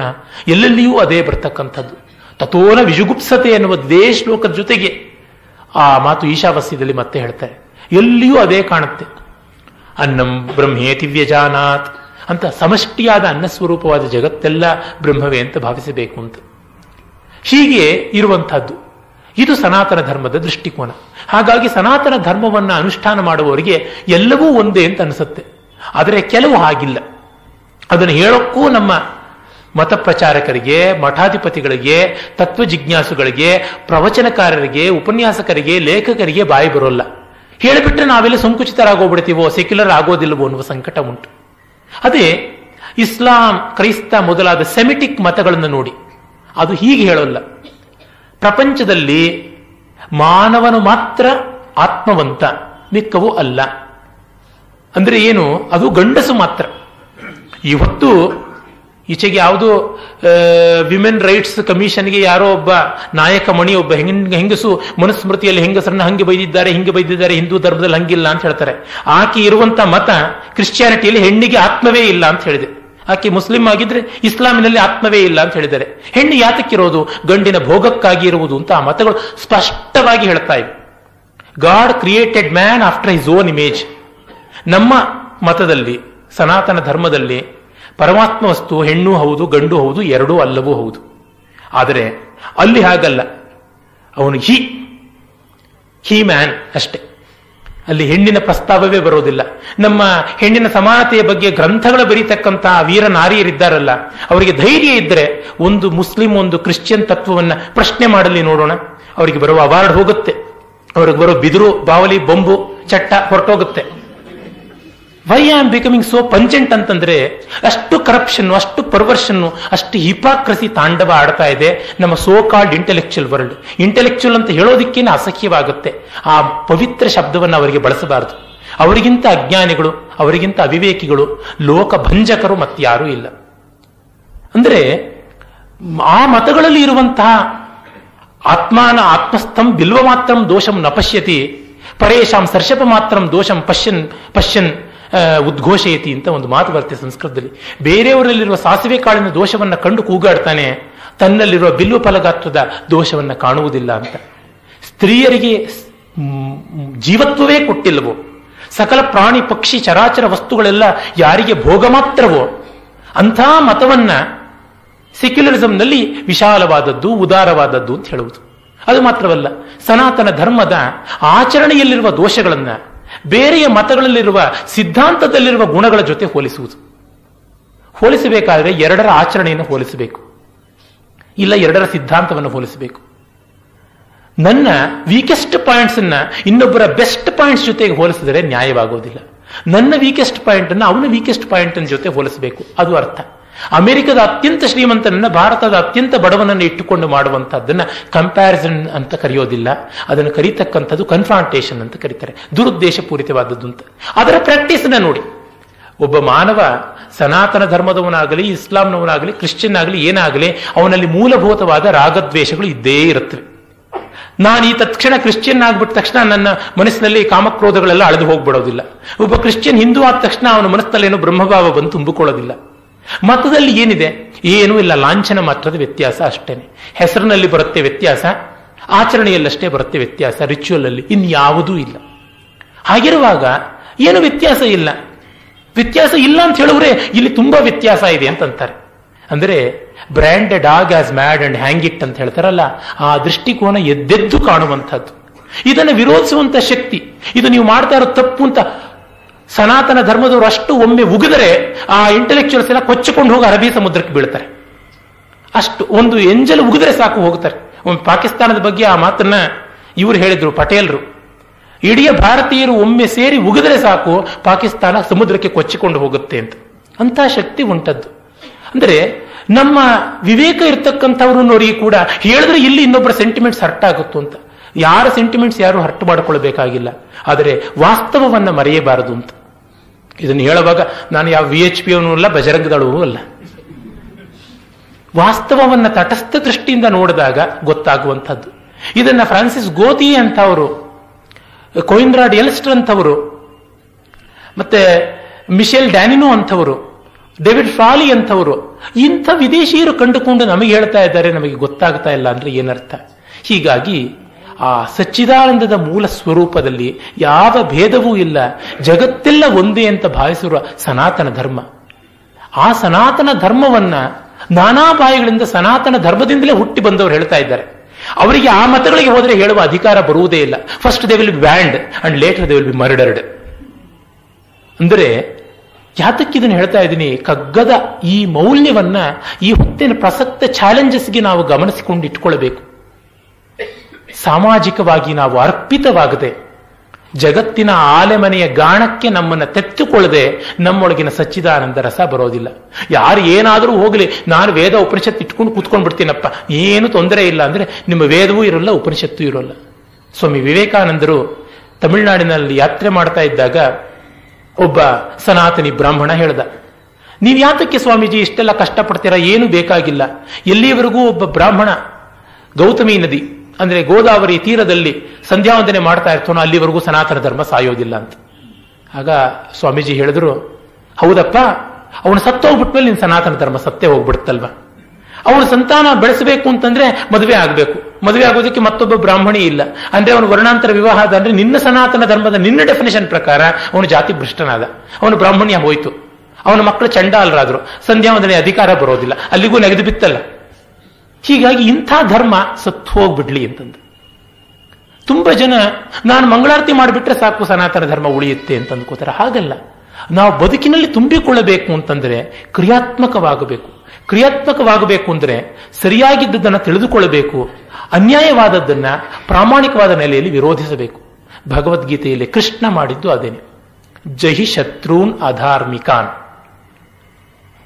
ಕ್ಲೈಬ್ಯಂ ಅಸ್ಮಗಮಃ ಪಾರ್ಥ ನೈತತ್ವೈ ಉಪಪದ್ಯತೆ ಕ್ಷುದ್ರಂ ಹೃದಯ ದೌರ್ಬಲ್ಯಂ ತ್ಯಕ್ವೋತ್ತಿಷ್ಠ ಪರಂತಪ ಅಶೋಚ್ಯಾನನ್ವಶೋಚಸ್ತ್ವಂ ಪ್ರಜ್ಞಾವಾದಂಶ್ಚ ಭಾಷಸೆ ಗತಾಸು ನಗತಾಂಸ್ಮುಶ್ಚ ನಾನು ಶೋಚಂತೆ ಪಂಡಿತ ಅಂತೆಲ್ಲ ಹೇಳುವಾಗ ಹತೋವಾ ಪ್ರಾಪ್ಯಸಿ ಸ್ವರ್ಗಂ ಜಿತ್ವಾ ಲಭಸೆ ಮಹೀಂ ತಸ್ಮಾದುತ್ತಿಷ್ಠ ಕೌಂತೇಯ ಯುದ್ಧಾಯ ಕೃತನಿಶ್ಚಯ. ಧೀರವಾದ ಮಾತು. ಇದನ್ನ ತಿರುಚೊಕ್ಕ ಆಗೋದಿಲ್ಲ, ತಿರುಚಿದ್ರೆ ಅದು ನ್ಯಾಯವಾಗೋದಿಲ್ಲ. ಬದುಕಿನಲ್ಲಿ ನಾವು ಸಚ್ಚಿದಾನಂದವನ್ನು ಕಾಣಬೇಕು ಅಂತಂದ್ರೆ ನೆಮ್ಮದಿಯ ವಾತಾವರಣವನ್ನು ಇಟ್ಟುಕೊಳ್ಳಬೇಕು. ಸನಾತನ ಧರ್ಮದಲ್ಲಿ ಬೇಕಾದಷ್ಟು ಲೋಪ ದೋಷಗಳು ಇಡಿಕಿರಿದಿವೆ. ಉದಾಹರಣೆಗೆ ನಮ್ಮ ಪೀಠಾಧಿಪತಿಗಳಿಗೆ ತೆಗೆದುಕೊಳ್ಳಿ, ಶೃಂಗೇರಿಯ ಮಠವನ್ನೇ ತೆಗೆದುಕೊಳ್ಳಿ, ಯಾವುದ್ಯಾತಕ್ಕೆ ನೋಡಬೇಕು, ಸಾವಿರಾರು ಕೋಟಿಗಳ ಅಸೆಟ್ ಉಂಟು, ಬಂಗಾರದ ಪಾದಕೆಗಳನ್ನೇ ಇಟ್ಟು ಪಾದಪೂಜೆ ಮಾಡುವುದುಂಟು. ಆದರೆ ಆ ಮಠ ಏನು ಮಾಡಬೇಕಾಗಿತ್ತು ಅದನ್ನು ಮಾಡ್ತಾ ಇಲ್ಲ. ವಿದ್ಯಾರಣ್ಯ ಸ್ವಾಮಿಗಳು ಆ ಮಠದಲ್ಲಿ ಅಗ್ರಮಾನ್ಯರಾಗಿದ್ದವರು. ಕರ್ನಾಟಕ ರತ್ನ ಸಿಂಹಾಸನಾಧೀಶ್ವರರು ಅಂತ ವಿಜಯನಗರ ಸಾಮ್ರಾಜ್ಯವರಿಗೆ ಸ್ಥಾಪನೆ ಮಾಡಿಕೊಟ್ಟಂತ ಕರ್ನಾಟಕ ಸಿಂಹಾಸನ ಪ್ರತಿಷ್ಠಾಪನಾಚಾರ್ಯ ಅಂತ ಇವತ್ತು ಬಿರುದುಗಳನ್ನು ಉಗ್ಗಡಿಸ್ತಾರೆ. ವಿದ್ಯಾರಣ್ಯರ ಒಂದು ಕೃತಿಯನ್ನಾದರೂ ಅವರು ಪಬ್ಲಿಷ್ ಮಾಡಿದ್ದಾರೆ. ಇನ್ನು ಬೇರೆಯವ್ರದ್ದು ಹೋಗ್ಲಿಪ್ಪ, ಮಧ್ವಾಚಾರ್ಯರು ರಾಮಾನುಜಾಚಾರ್ಯರು ಅವರಿಗೆ ವೈರಿಗಳಲ್ಲ. ವಿದ್ಯಾರಣ್ಯರು ಶಂಕರರ ಸಮಗ್ರ ಕೃತಿಗಳನ್ನ ಕನ್ನಡದ ಅನುವಾದದ ಸಮೇತ ಪ್ರಿಂಟ್ ಮಾಡಿದ್ದು ಉಂಟೆ? ಶಂಕರ ಮಠದ ಇತಿಹಾಸದಲ್ಲಿಯೇ ಬಂದ ಆಗಿಲ್ಲ. ವಿದ್ಯಾರಣ್ಯರ ಸೋದರ ಸಾಯಣಾಚಾರ್ಯರ ನೇತೃತ್ವದಲ್ಲಿ ವಿದ್ಯಾರಣ್ಯರ ಹೆಸರಿನಲ್ಲಿ ವೇದ ಭಾಷ್ಯಗಳು ಬಂದು, 4 ವೇದಗಳಿಗೆ ಭಾಷ್ಯ ಬಂದು, ಅವು ಇವತ್ತಿಗೂ ಕೂಡ ನಮಗೆ ಕನ್ನಡ ಲಿಪಿಯಲ್ಲಿ ಸಿಗೋಲ್ಲ, ಕನ್ನಡದ ಅನುವಾದದಲ್ಲಿ ಸಿಗೋದಿಲ್ಲ. ಜನತೆಗೆ ಮುಟ್ಟಬೇಕಾದ ಸಂದೇಶ ಅದು ಎಲ್ಲಿ? ಸಾಯಣಾಚಾರ್ಯರ ಕೆಲವು ವರ್ಕ್ಸು ಮ್ಯಾನುಸ್ಕ್ರಿಪ್ಟ್ ಇಂದ ಇನ್ನೂ ಆಚೆಗೆ ಬಂದೇ ಇಲ್ಲ. ಅಂದರೆ ಅಡ್ಡಪಲ್ಲಕ್ಕಿ ಉತ್ಸವಗಳನ್ನ, ಕಿರೀಟೋತ್ಸವಗಳನ್ನ, ಬಿಲ್ಡಿಂಗ್ಗಳ ಮೇಲೆ ಬಿಲ್ಡಿಂಗ್ಗಳನ್ನ, ಚಂದ್ರಮೌಳೀಶ್ವರ ಲಿಂಗಕ್ಕೆ ಕನಕ ಕಲಶಗಳನ್ನೆಲ್ಲ ಮಾಡಿಸಿಕೊಳ್ಳಕ್ಕಾಗತ್ತೆ. ಇದನ್ನು ಮಾಡೋಕ್ಕಾಗಲಿಲ್ಲ ಅಂದ್ರೆ ಏನು? ಈ ತರದ ಅನೇಕ ದೋಷಗಳು ಸನಾತನ ಧರ್ಮದಲ್ಲಿ ಇದೆ. ಇಷ್ಟಾಗಿಯೂ ಕೂಡ ಆ ಸಚ್ಚಿದಾನಂದ ತತ್ವದ ಬಗ್ಗೆ ಆ ಸಂದೇಶವನ್ನ ಹೇಳಿದ ಶ್ರೇಯಸ್ಸಿದೆ. ಅದಕ್ಕಾಗಿ ನಾವು ಆ ಸನಾತನ ಧರ್ಮವನ್ನು ಉಜ್ಜೀವನ ಮಾಡಬೇಕು. ಅದರ ಉಜ್ಜೀವನದಿಂದ ಜಗತ್ತೇ ಉಜ್ಜೀವನವಾಗುತ್ತೆ. ಕಾರಣ ಏನು? ಮಿಕ್ಕ ಯಾವ ಜಗತ್ತಿನ ತತ್ವಗಳಲ್ಲಿ ಈ ಔದಾರ್ಯ ಇಲ್ಲ. ಅದರಿಂದಲೇ ಗೌಡಪಾದರು ಹೇಳ್ತಾರೆ, ಸ್ವಸಿದ್ಧಾಂತ ವ್ಯವಸ್ಥಾಸು ದ್ವೈತಿನೋ ನಿಶ್ಚಿತ ದೃಢಂ ಪರಸ್ಪರಂ ವಿರುದ್ಧಂತೆ ತೈರಯಂನ ವಿರುದ್ಧತೆ. ಎಲ್ಲ ಮತಗಳು ಪರಸ್ಪರ ಕಚ್ಚಾಡುತ್ತವೆ, ಆದರೆ ಸನಾತನ ಧರ್ಮ ಮಾತ್ರ ಕಚ್ಚಾಡುವಂಥದ್ದಲ್ಲ ಅಂತ. ಹೀಗಾಗಿ this is the only rarest endangered species on earth. ಆ ಸಂಬಾರ್ ಜಾತಿಯ ಮತ್ತೆ ಆ ಒಂದು ಜಿಂಕೆ ಸಲ್ಮಾನ್ ಖಾನ್ ಕೊಂದದ್ದು ಅಂತ ಗೊತ್ತಿದೆಯಲ್ಲ, ಆ ಥರದ್ದು ಎಷ್ಟೋ ಪ್ರಾಣಿಗಳು ಎಂಡೇಂಜರ್ಡ್ ಸ್ಪೀಶೀಸ್ ಅಂತ, ಅವುಗಳಿಗೆ ಸ್ಪೆಷಲ್ ಪ್ರೊಟೆಕ್ಷನ್ ಇದೆ. ಇತ್ತೀಚೆಗಷ್ಟೇನೆ ಸ್ಮಿಥ್ಸೋನಿಯನ್ ಫೌಂಡೇಶನ್ಸ್ನವರು ವೇದಗಳ ರಿಸಿಟೇಷನ್ ಬಹಳ rarest of the rarest kind ಅಂತ ಅವುಗಳನ್ನು ವರ್ಲ್ಡ್ ಹೆರಿಟೇಜ್ ಅಂತ ಡಿಕ್ಲೇರ್ ಮಾಡಿದ್ದಾರೆ. ಸನಾತನ ಧರ್ಮವನ್ನು ಯಾರೂ ಮಾಡಿಲ್ಲ. ಕಾರಣ ಅದು ಎಂಡೇಂಜರ್ಡ್ ಆಗಿ ಹೊರಟೋಗ್ಬಿಡಬೇಕು ಅಂತ ಇರುವಂಥದ್ದು. ಆ ದೃಷ್ಟಿಯಲ್ಲಿ ಅದನ್ನು ಮತ್ತೆ ಉಜ್ಜೀವನ ಮಾಡಬೇಕು. ಅದು ಹೇಗೆ? ಯಾಕೆ? ವೇದಗಳು ದೊಡ್ಡದು ಅಂತಲ್ಲ, ಉಪನಿಷತ್ ದೊಡ್ಡದು ಅಂತಲ್ಲ. ನೋಡಿ, ಈ ಹೊತ್ತಿಗೆ ಕಗ್ಗದ್ದೆಲ್ಲ ಓದ್ತಾ ಇದ್ದೀನಿ ನಾನು. ವೇದಗಳ ಉಪನಿಷತ್ತಲ್ಲಿರುವ ಮಾತನ್ನು ಇದು ಹೇಳ್ತಾ ಇದೆ ಅಂತ ಹೇಳ್ತಾ ಇಲ್ಲ, ವೇದ ಉಪನಿಷತ್ತುಗಳನ್ನು ನಂಬಿ ಅಂತ ಹೇಳ್ತಾ ಇಲ್ಲ.